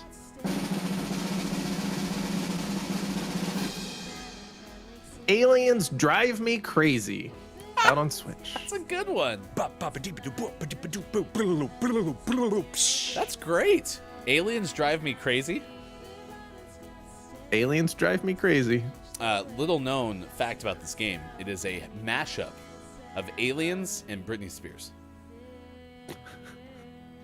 Checks out. You drive me crazy. That's the Aliens. Driving you crazy. All right, we'll check it out. So we've announced 4 of the 6 games that you can claim as part of our Fulfillment Appreciation GMS Name of the Month giveaway. We'll announce November's Name of the Month tomorrow. On Wednesday's show, we'll announce December's Name of the Month. And then we'll announce the winner of over $60 worth of Name of the Month backlog, catalog, Yule, Tide Log giveaways on February 3rd. So stick around. We'll close the loop on this. Chris M.E. is here. Good moron, host of GMS Weekend Edition along with Austin Attack. Top of the moron! Says, my LA Rams. There you go. Although, Chris adds, I don't really lay claim to them. They were in St. Louis during my formative years. Hauser says, I hope your Cincinnati Bengals win the Super Bowl. And Lucas Myko says, I'm not a big fan of the Rams or the Bengals because historically they're full of jerks. But I love me some Joe Burrow and Matthew Stafford. It doesn't matter, chat. They could tie. They can't. They could tie. I don't care. I don't have to worry about it. It's great. Yeah, it's one of those situations that you can really just root for a good game. I hope it's an entertaining football game. I don't care if it's a blowout. I don't have to worry. I get to have my snacks. I get to have my beverages, and I just get to watch a game. I don't care. I don't care who wins. I don't care. Feels good.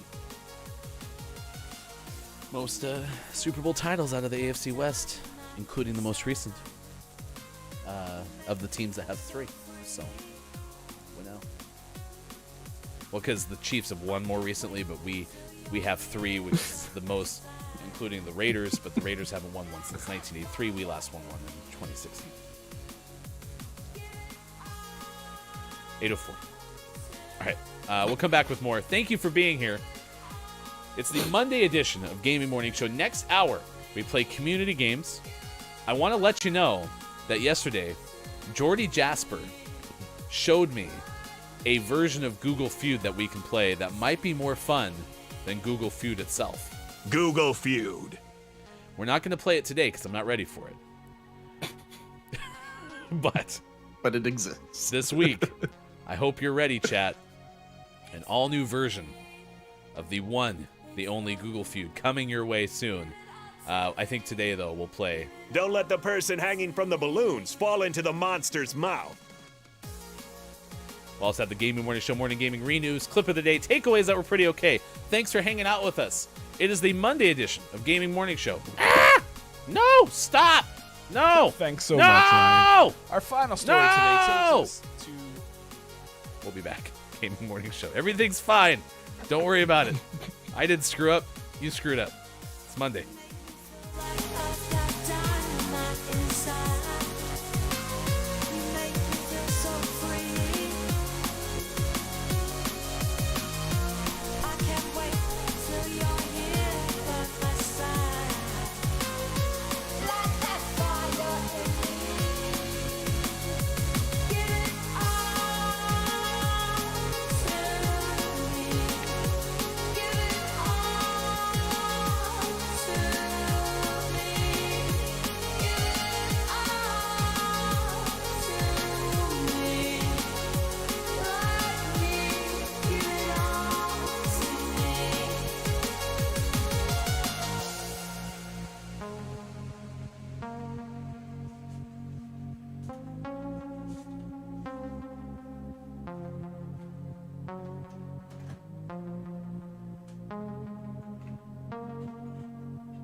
Coming up on Gaming Morning Show, community games.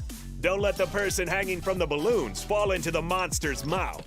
And GMS, Morning Gaming Renews. Get ready for your takeaways that were pretty okay. And the clip of the day. Find GMS on Facebook Gaming, Twitch, YouTube, and GamingMorningshow.tv. And join us for GMS After Dark with Look, It's Maiko. Wednesdays at 4:45 p.m. Pacific. Time for hour number 3. Right now. Morning, gamer. It's Gaming Morning Show. Thanks for being with us Monday, January 31st, 2022. I am Hefty Goof. That is sports.gaming, left side of your screen. Thank you, everybody who's hosted this morning on Twitch. Thank you for all the likes, the thumbs up, the reactions on Facebook Gaming, and all the thumbs up likes on YouTube as well. If you go to youtube.com, this will tell you that our latest video was with Julia Josan of Architecture Daily. That is not true. It is one of the videos that are there. But we've also had several others, including the most recent episode of Far Cry 6, GMS Plays YouTube exclusive. We have the video on demand, the VOD of GMS Weekend Edition, which was held yesterday. And we also have Best of the Week from last week as well. So if you'd be so kind to subscribe to our YouTube page and give a reaction on those videos. Comments are always super helpful as well. We appreciate anything you can do in that respect. Indeed. All right. Hauser said, hoping that the new version, this is referring to Google Feud, is better than the last Google Feud. Kind of hurts a little bit. Can't be worse. Well, I mean, when you think about how good the original Google Feud was, though, and how much joy and camaraderie it brought us. I mean, for example, we all grew closer because of Google Feud. Most of us grew closer to each other because they hated it. But that's still bonding.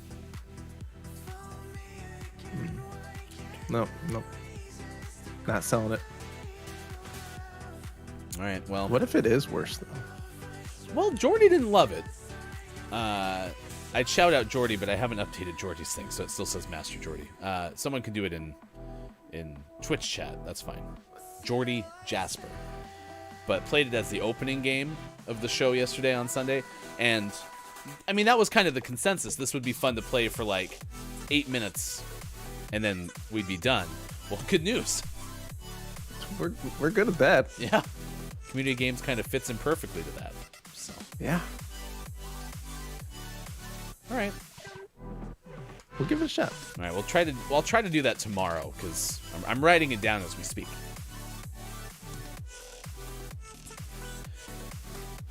The Jordy Jasper Memorial Game of Google Feud. Perfect. We'll check in with Mike, see what Mike's tracking at this hour. That's coming up later. We'll also do Gaming Morning Show, Morning Gaming Renews, takeaways that were pretty okay, and clip of the day. Now, Earthling is letting us know that Venus World is live today. Venus World is the person from which the So Good emote comes from.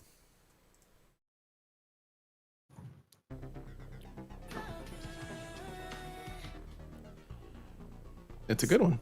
So, Earthling, keep us abreast of the situation if Venus is still live as we transition out, and we can go say good morning from GMS.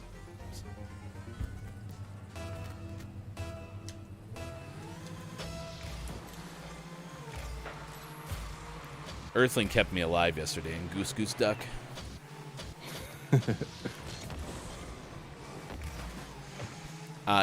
Savior, your guardian angel. Yeah, I learned a key thing yesterday about video games.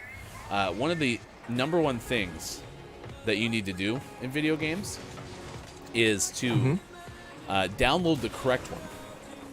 Yep, that's step one. Yeah, that usually helps. So, for example, if one Kiki Low invites you to play Goose Goose Duck on her last stream for now, download Goose Goose Duck. If you download Duck Duck Goose, you're playing a different game.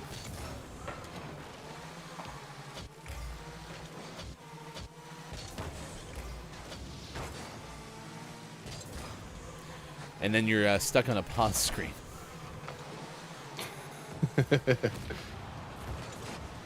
Yeah, that clip that you shared, Brenda, was great because Kiki is talking to everybody who's playing the game and also to her stream, and I'm stuck in Discord because I don't have proximity chat yet because I'm not in the right game. And so someone suggests that maybe Hefty downloaded a game called Duck Duck Goose because I complained that I'm stuck on a screen. So Kiki checks in with me and goes, "Hey, Hefty, did you by chance download a game, Duck Duck Goose?" And I want you to know that I'm not watching their stream at the time. But I'd realized I downloaded the wrong game roughly 38 seconds before she asked me that question. So here I am trying to download Goose Goose Duck. I reply to Kiki, "It's not important to focus on people's mistakes." And then she goes, "Did you actually download Duck Duck Goose?" I was like, "No!" That'd be absurd. It'd be absurd. And then I was, honestly, because that game was so bad, and I have so little familiarity with Steam, my brain was like, did I just download a virus? Because all the game did was make me hit, like, I had to hit spacebar like 17 times to get past the enter the arena screen. And then it was stuck on a pause screen. Like, it just said pause, resume. It had like an options choice, but you couldn't move off that menu. You couldn't even change the options. I'm clicking on everything. Happy the show's working today. So far. Correct. This person's name is Swole Patrol. I love that band. Let's see.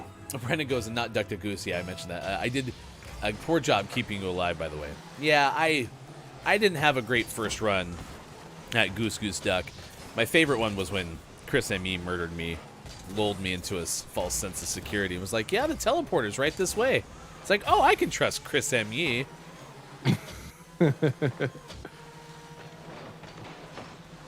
And then I did like getting run over by the transit vehicle. I actually like that. So there's a task that you have to do on the platform for like the little transit shuttle, and I like that there's that element where you have to kind of like worry, is the shuttle coming? So, because you don't want to be on the platform or else you get murdered.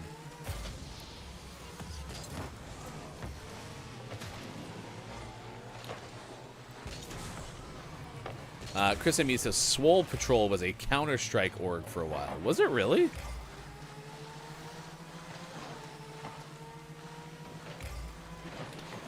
Swole Patrol, Swole Patrol. Be there on the double.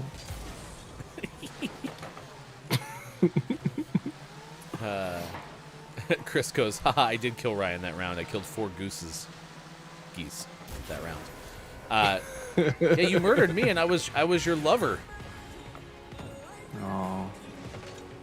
Apparently there's a goose and duck who are in love each round. And if Chris and I had finished the game together, we would have received $500 million. But guess not. Guess Chris is more into murder. Is that our third win by forfeit today? And the streak is up to 2? maybe? I don't know. 1 or 2. Officially done our quest for 100 straight wins in Rocket League in the month of January. Did we even play 100 games in January? Well, there's 22 weekdays. 6 times 22 is what? That's more than 100. So there we go. Yeah, so we did. Don't know if we won it. 8:21 West Coast time, 11:21 out east. It is 4:21 for those watching GMS in the UK. King Gray is here. Good morning to King Gray. We're actually late to this, so you've shown up at a perfect time. Welcome in, Final Hour crew. Let's welcome in the Final Hour crew. Hello, FHC. Both ambassador die to the Final Hour crew are here. Ambassador die. I think I do like that. It's like dance or die, ambass or die. Brendan and Chris and me. VG is here. Hello, FHC. VG did try also, I think, murdered me yesterday in Goose Goose Duck. Look, it's Mike O hanging out with us this morning. Earthling Gaming, K-Laugh, thank you so much for being part of the FHC.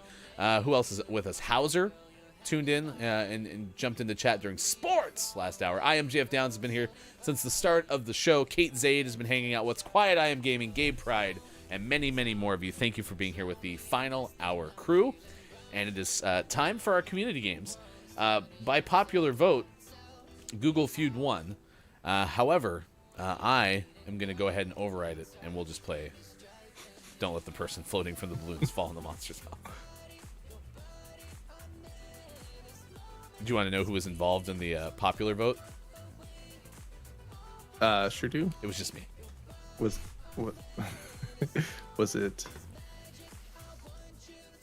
it the guy hanging from the balloons? Oh, yeah. That person also helped me, too. So thank you very much.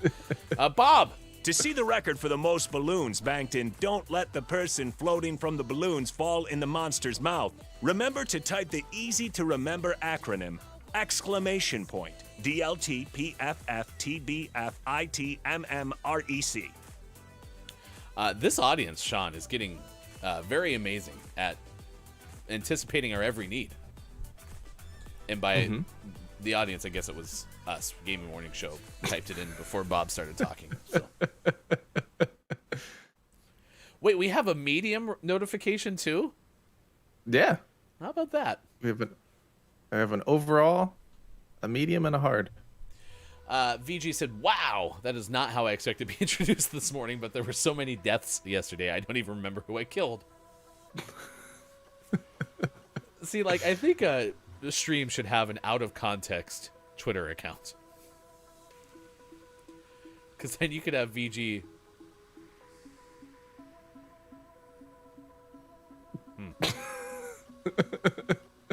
Interesting. Was it me? Oh yeah, my Discord just fully restarted on the streaming computer. How bizarre. Yeah, I'll bring Sean back in here. There you go. How bizarre. I'm still here. Yeah, VG could have didn't go anywhere. a tweet that says, but there were so many deaths yesterday. I don't even remember who I killed, but out of context. It's great. All right, let's play the game. 43 balloons is our current mark. We are in the middle of a Don't Let the Person Floating from the Balloons Fall in the Monster's Mouth record, and it is time for books and movies. Chat, you get a guess first.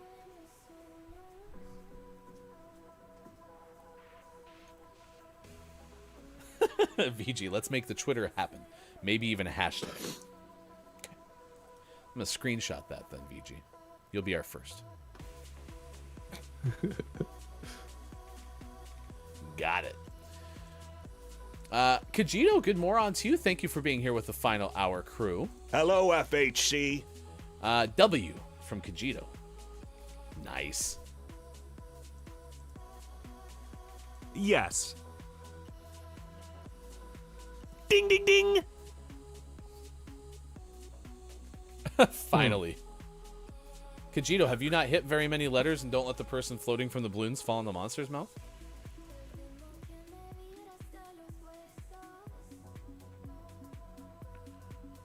I have a feeling like that very first word is what? Yeah. I was wrong. That makes sense. Could it be with? No, it can't be with either. It could have been. Now it can't. Wars with Stars was the guess from one King Gray. That was not correct, but we know it is. Quiet going West Side Story. King Gray, what is the with Stars? I was gonna say, what is the plot for Wars with Stars?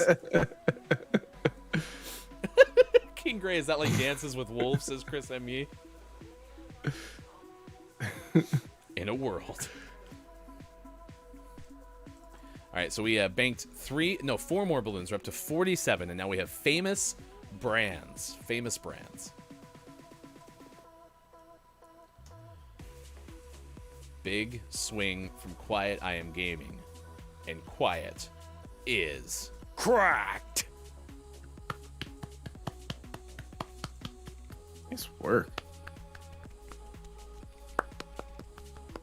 I was late. Can you join me again? Thank you. 5 more balloons. You get 6 at the start of each thing, so the only one we lost was Downs' D. I can't believe we lost Downs' D. Does anyone know where it is?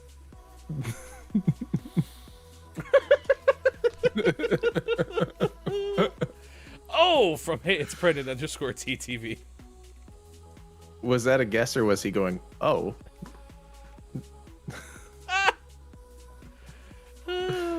History.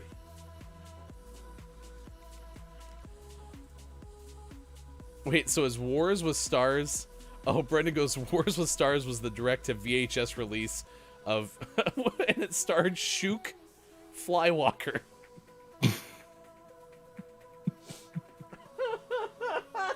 Perfect. Hey, we found Downs' D again.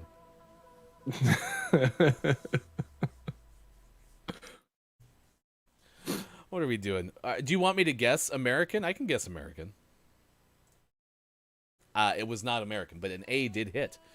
Quiet goes, Manifest Destiny. I hit an F. Thank goodness that was in there. Oh my gosh. I meant to hit the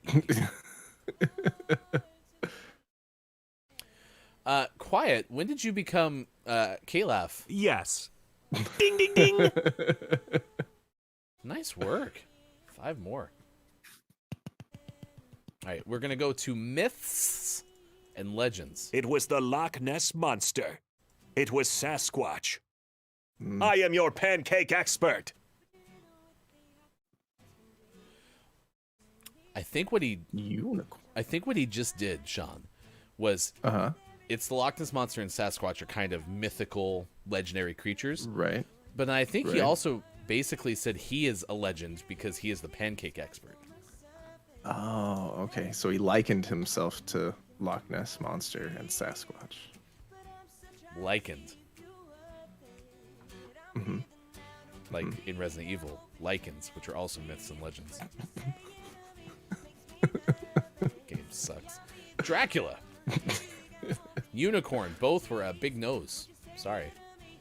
No. Oh, Bigfoot. Well, what did you look at down, that? Downs with a little D this time. Yep. It was Sasquatch. Kind of. Bigfoot is the correct answer. Bigfoot, I believe, is a Sasquatch. If you want to save money on Dr. Squatch soap and support our good friend Look It's Mike O, on your first purchase, please use Discbrick 10 or to start a subscription in which you could get this delicious scent. Men's Natural Soap Gold Moss Sea Salt with 0 grit, a 5-ounce bar. You can do Disc Squatch 10.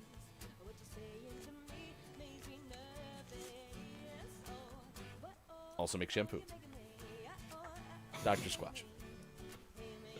Does anyone have my Dr. Squatch soap? All right, last one. It is famous characters. Famous footwear. Not a sponsor. Could be. Caleb, sorry, Maiko. Should have guessed that first. E from Earthling. No. Mike's back. Shaq. Mike said, bruh. Was on a call and saw that. Nice.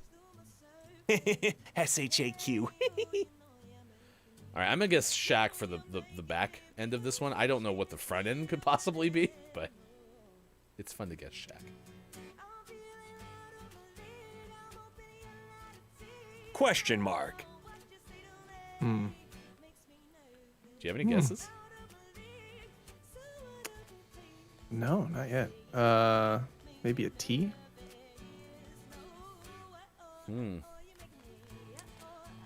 quiet. Kalaf, we're running out of time. Could you just quit keeping us in suspense and guess the damn puzzle, please? Carrot mark. O from Mike O. We have one balloon left. It's not looking good.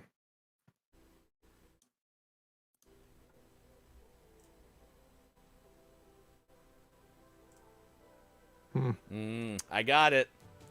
I ignored Mike O's throw of a Z. Z. Yeah. Staffy Duck. Ryan, don't screw up clicking. Don't screw... Yay, I did it! Woo. 62 That was balloons. stressful. Yeah, for sure. The record for Don't Let the Person Floating from the Balloons Fall in the Monster's Mouth, medium strength edition, continues. How do you do that so quickly? I just have it open while we're playing, and I just update it and hit save. Piece of cake. Ah, neat. I thought you had the paperclip to it. Alexa, update the game's record to 62. Did it move? She said I have to connect it first. You were starting to say something. I apologize. Oh, that was the closest we've been to losing in a bit. We've had a pretty good run. I mean, we lost the record for easy at 269. Mm-hmm. Nice. But other than that, it was fine. Yeah, we've been on quite the tear. 2022 has started off nicely. Of course, we'll lose the record in February because today is worst month ever Eve. Alexa, play farting noises. Stop. Cancel. The voice of reason. All right. Thank goodness we found Downs' D, says Brendan. Yes, woof. I was worried about that for a second. Quiet says, don't take over 800 milligrams and don't let the person floating from the balloons fall in the monster's mouth daily. Medium strength. Look, it's Mike O. Alexa. Nope. Cancel. Stop. Downs, I hate Alexa. I think it's haunted early. It was farting and now it is not connected to the internet. It will be, though, when we break in and reconnect it for you. Thanks to Maiko's new business. Speaking of Maiko, we'll check in with Maiko later on in this hour, find out what Mike is tracking this hour with our new segment at this hour. We also have the Gaming Morning Show, Morning Gaming Renews, Clip of the Day, takeaways that were pretty okay. It's 8:34 on the West Coast. If you're just joining us, we're a morning radio show that plays games on Facebook Gaming, Twitch, YouTube, Twitter, and at gamingmorningshow.tv. And we're asking you, the Halo TV series trailer has teased a new take on Master Chief's story. This was announced during yesterday's AFC Championship, where your Cincinnati Bengals beat the Kansas City Chiefs. And it gave a preview of Master Chief, Cortana, and the Covenant. Guess there was only one Master Chief yesterday.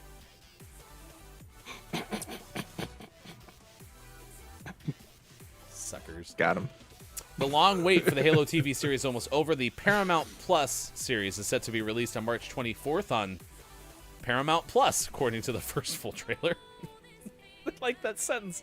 The Paramount Plus series is set to be released on March 24th on Peacock. Wouldn't make any sense. According to a lengthy post from 343 Industries, the Halo TV show story, this is also a very good sentence, is set to loosely follow the events of the games. Sort of. The story will be part of what's called the Silver Timeline, which is similar to the games, but not exactly the same. Okay. I do want to watch it. It being on Paramount Plus might prohibit that, but we'll see. Well, so chat, we're asking you, what video game would you like to see become a TV series? We've had some great answers. I think Mike's working on the Assassin's Creed TV show script as we speak. But we also haven't decided which of you is going to get Paramount Plus and then share your login to all of us.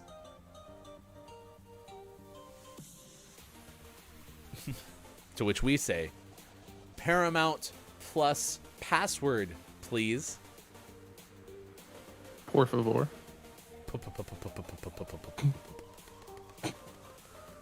P. Chrissy Icky is here with the final hour crew. Hello, FHC. And so is Aura. Hello, FHC. Good to see you. Up the Jets, Aura says in all caps. No, we aren't in the Super Bowl, but still got to be proud that we didn't come last. It's a start. Quiet I Am Gaming says, I might have Paramount Plus, maybe. Follow-up question, Quiet. Are we on sharing password terms yet?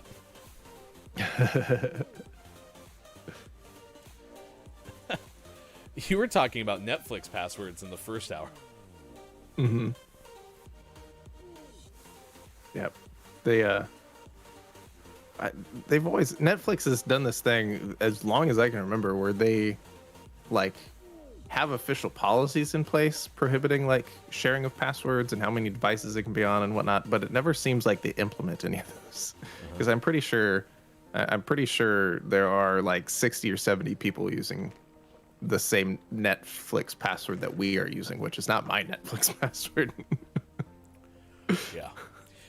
The password sharing has gotten so out of hand that my father, whose DirecTV password has made the rounds, it's a much smaller circle. I just want to point out that like the Netflix password is, viral. This one is just kind of in a more concentrated nucleus.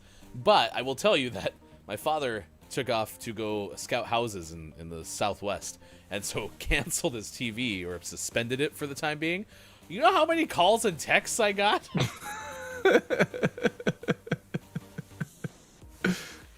I call him up and I'm like, hey, how you enjoying your road trip? Good. Out of curiosity, did you do something with your television? He goes, oh yeah, I suspended it. That's right. I'm the one freeloading off of you for years. Not even for years, for decades. Aura says, also good moron. Favorite, Fortnite TV show. Could you see a Fortnite TV show? I don't think you can make that into a show, right? I'm sure they could find a way, and I'm sure it's come up in meetings.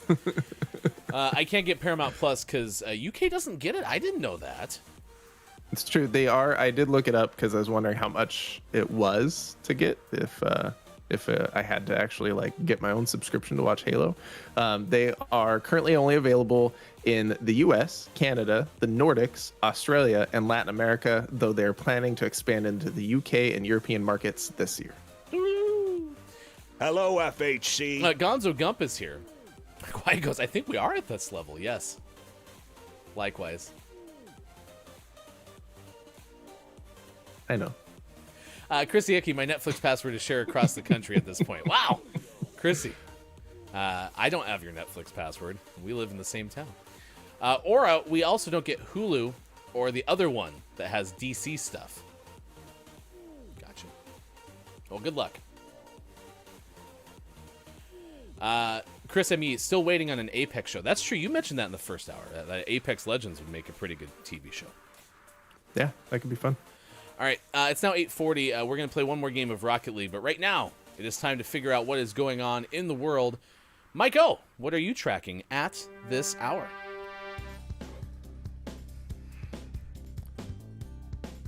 Thanks so much, Ryan. Our final story today takes us to the Garden State itself, New Jersey. This comes care of Liz Braun from the Toronto Sun, and she tells us a New Jersey couple would really like to move into their new house if only cars would stop crashing into it. The New York Post reports on January 15th, mere hours after the property in Ocean Township changed hands, a driver who lost control of his car barreled into the house and smashed straight through it, ending up in nearby Deal Lake. The house was extensively damaged. The driver and the occupants of the car were not, and nobody was in the house at the time, thankfully. The Wanamassa Fire Company posted on social media about the accident. Lightning struck again recently at 4:50 a.m. Oh, pardon me. On January 23rd, the Wanamassa Fire Department was again called to Bimbler Boulevard for a car accident and found the same house had been hit by a second runaway car. This time, the vehicle came to rest inside the house. The fire company posted about the second incident on Facebook, noting that the Asbury Park Fire Department will now have to investigate possible structural damage to the dwelling. Duh! The house sits on Deal Lake and is about a 6-minute drive to Asbury Park Beach and the ocean. A fundraiser has been started for the couple who bought the house and yet to move in. The GoFundMe has already raised 21,000 American dollars, which one assumes will be spent on secure fencing. According to a posting on Zillow, the house on Bimbler Boulevard sold on January 14th. Thank you so much, Ryan. Back to you. So Mike's tracking at this hour. The property damage on Bimbler Boulevard. Oh, man.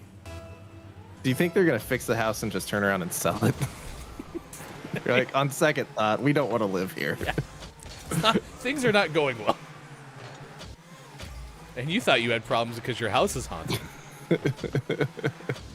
Maybe it's haunted by people driving their cars into it. I just like Bimbler Boulevard. And then Wanamasa Fire Department. Yeah. Some names. The name? That's name of the morning. There wasn't one, so there you go. Are you... Wait, is your car a jet? I'm a shark. Oh my god, look at this thing. Vroom, vroom, vroom. That's not what sharks... That's not the sound effect sharks make. Well, it's also a car. And they go vroom, vroom, vroom. Is it a street shark car? If only. Street shark. Aura goes, New Jersey, woo! That's where the New York NFL teams play for some reason. Not even the right state. That was your takeaway from that story, Aura? Chris M. goes, Overwatch really dropped the ball. They had an interesting world with compelling characters and lost interest in telling those stories. Yeah, I've been able to summarize my experience with Overwatch as follows. Overwatch is a ton of stimuli. Yeah. There's so much going on the screen at one time in that game. There's a lot going on for sure. Their character development might be great. But yeah. I've never really experienced so much stimuli at one time. Aura goes, who is everyone supporting at the Super Bowl this year then? My answer to that is I don't care. It doesn't matter now. It can be either of them, and I'll be fine. Because it's not the Chiefs. That's for sure. Chrissy goes, Ryan, what sounds do sharks make? Oh, well, that's easy. Glug, glug, glug, glug, glug. No, that's the sound that fish make. Sharks make the sound. No.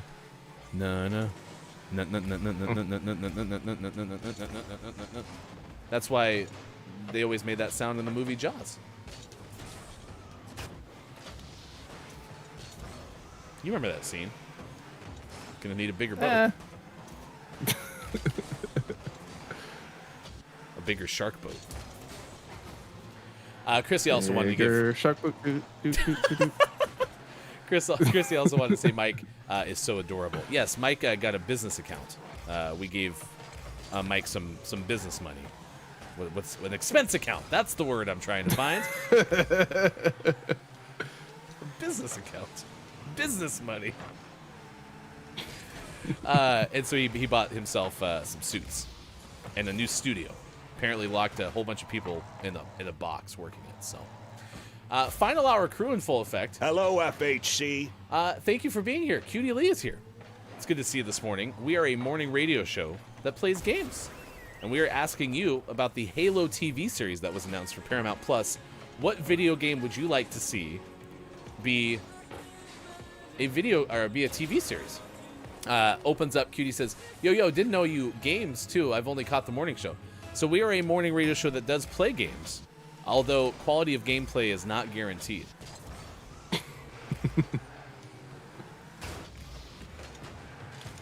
Oh, nice job. I thought you had that. so I'm close. If I'm being honest with you, I think I would have knocked it back in anyway. So you made this nice save, and I happened to be walking that direction, so it was close.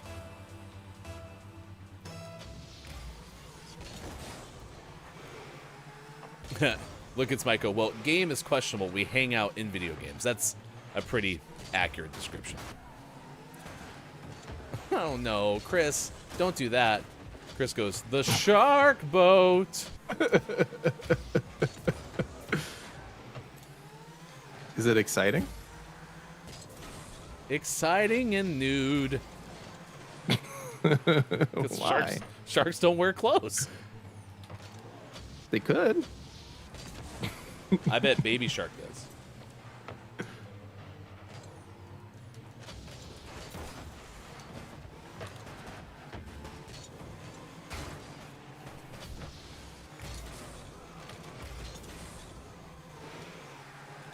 All right, so Aura says, I watched the division championships after playing, having a safety make a pick right in front of my eyes, so I smashed the poor guy off the pitch, and I wanted the Bengals and Rams to win last night, so I'm on a football high. Nice. Look, it's Michael. Shakes, that's supposed to be Sharks, do not have a band that follows them. What are we talking about? I'm at a loss. So Look, it's Michael said Shakes do not have a band that follows them. Chrissy laughed, and then Cutie says the PNW in Washington is the same. Are we talking about New Jersey? I'm so confused now. Cutie says, I want a Dragon Age series so bad. Done in like the style of Arcane. The style of Arcane is so good.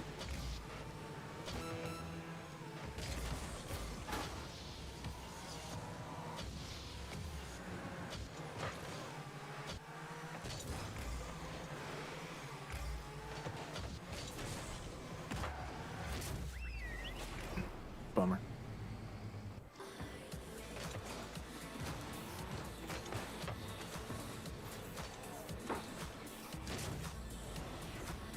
Hey, Mike. Are we good?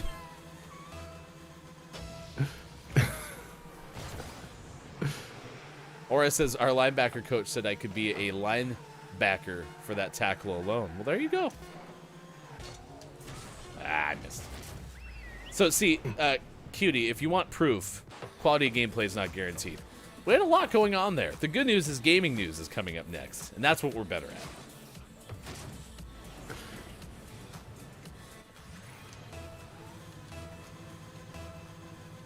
So I have no clue, by the way, what Dragon Age is about. Yeah, I know by name, but I don't really know anything about it. Chris I and know me, it though, agrees exists. with you. So.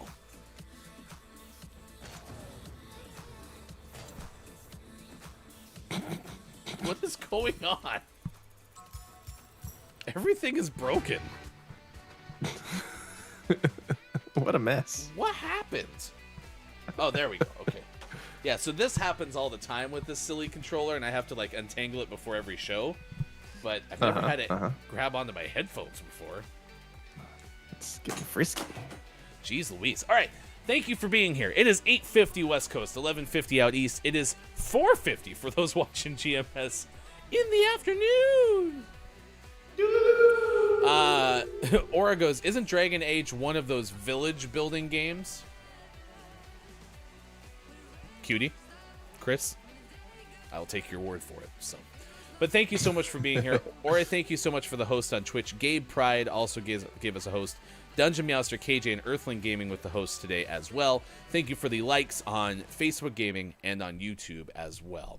All right, it's time for the Gaming Morning Show Morning Gaming Renews. This is where we recap the headlines of the day.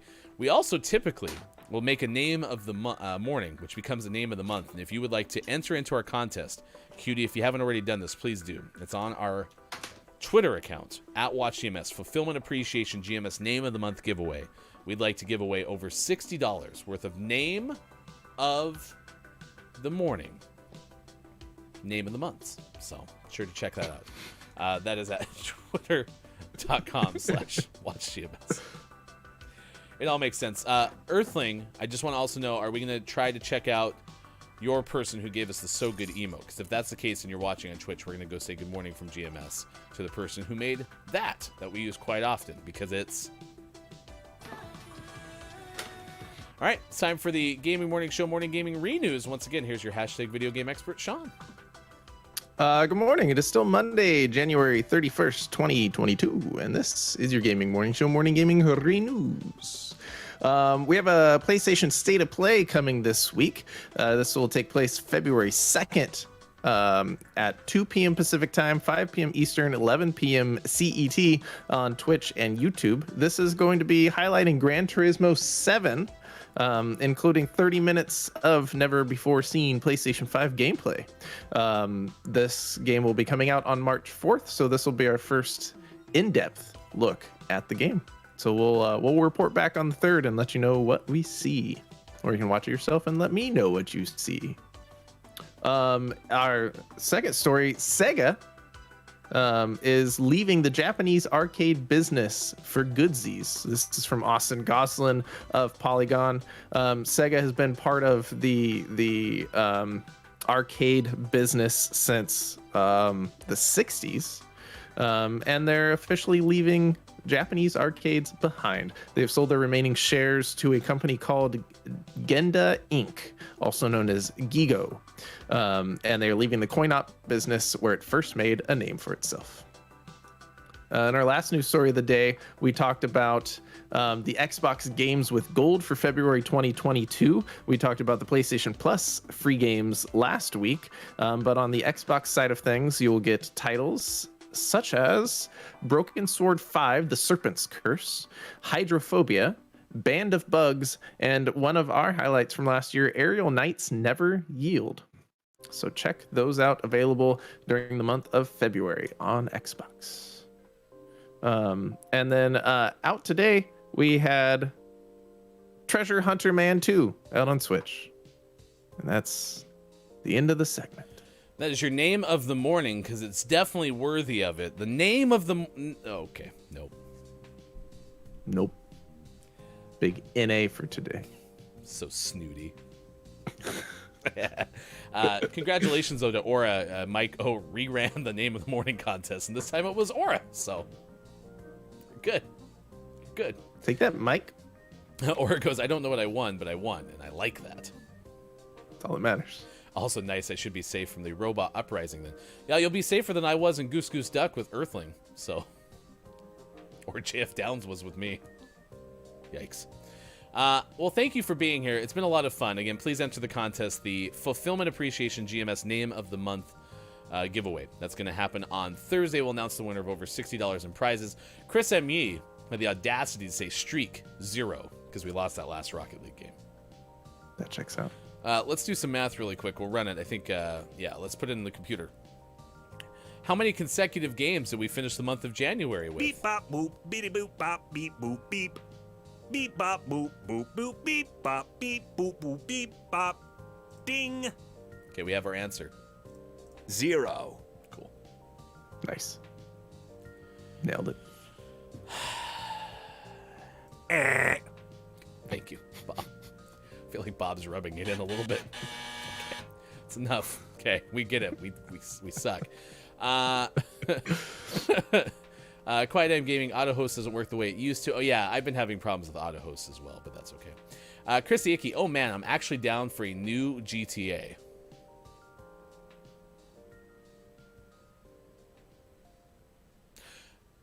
That's not Gran Turismo, right? Isn't GTA Grand Theft Auto? Yeah. Oh, wish that would be in the State of Play instead. Get you, Chrissy. I'm with you. Okay. Today's Billy Thundergun Award, if you've never been here before, like I said, we are a morning radio show that plays games. We also give away a Billy Thundergun Award at the end of each show. This is for somebody who had a great appearance either in chat or out of our audience. Today's Billy Thundergun Award. Billy Thundergun Teammate of the Match Award goes to Arturo because Sean's cat had quite a morning. Yeah, it's been an interesting morning with Arturo. He was, first of all, he started the day quite not lazy, but he didn't want to get up and go outside. He always wants to go outside when I get up and come up and do the show. He usually runs up the stairs, sits at the door, waits for me to open it, wants to go outside. He didn't want to get off the couch this morning, so a little bit tired, I guess. And then he came in here, and first he got up on the printer and stared at the corner of the room, which was unusual. Then he forced his way back behind my monitor so he can get up on the bookshelf and stared in that corner for a while. I don't know what's wrong. Hopefully, we don't have any bad news about Arturo tomorrow or this week. Sure, he's fine.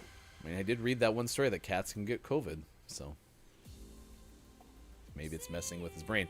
But the good news is it sparked a fun moment, which is now our clip of the day. Take it away, Kajito. Clip of the day. Clip of the clip of the day. Clip of the day. Here it is. It's the clip of the day. Toot toot. Let's say, pay that man.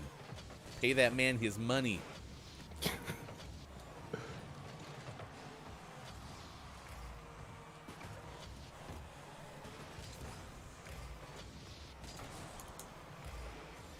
Scotchick was summoned by the jingling of the collar. That's so true, though. I mean, listen, we're an audio-based show. So you're just sitting there hanging out, and all of a sudden you're... Ding ding ding ding. Oh, he's laying down behind my monitor. Huh. Arturo's in a weird mood today. You good, bud? You okay, bud? Yeah. For what it's worth, Cash Meow is our teammate, so maybe a potential cat pun in there. My brain immediately goes to J.G. Wentworth, 877 Cash Meow. Perfect. So combined with Arturo having quite the morning and Cash Meow, we now have a new commercial coming from GMS very, very soon. Get ready for it. It's pretty okay. All right, that concludes our show. We want to know what your takeaways were pretty okay today. Share them with us in the chat right now. What are your takeaways that were pretty okay? Something you learned from today on National Bubble Wrap Day, National Backward Day, National Gorilla Suit Day, Inspire Your Heart with Art Day, Worst Month Ever Eve, National Hot Chocolate Day, Eat Brussels Sprouts Day, and Brandy Alexander Day. Mike O was tracking a story of a Michigan school that offered full tuition after a scholarship error, Walmart investing big in vertical farming, and most recently, a car that smashes in the same New Jersey house in 2 separate accidents. Those were all things that Mike was tracking this hour. We are going to send you, if you're watching on Twitch, over to Venus World and say good morning from GMS. Right now, takeaways that were pretty okay, and we start with Sports.Gaming.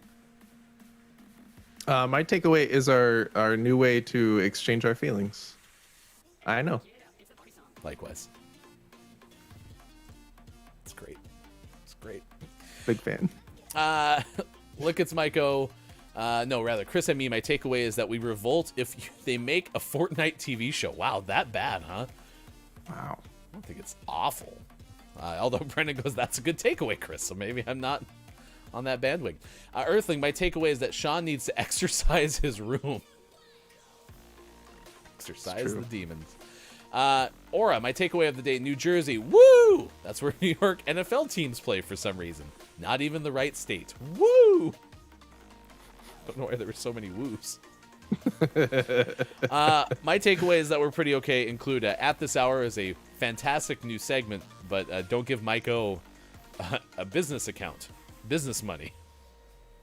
Otherwise, he locks people in a box. No, in a closet. Closet. Is there a box in the closet? Oh.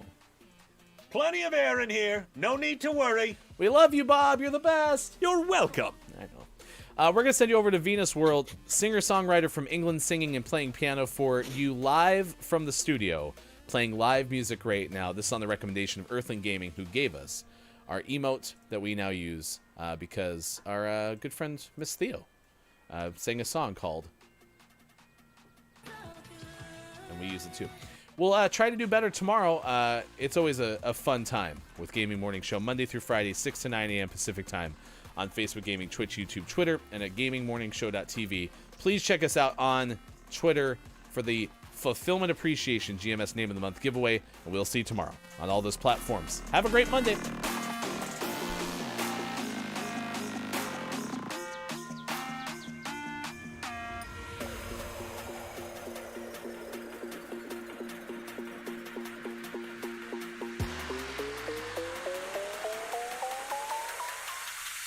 Everybody get up, it's a party song.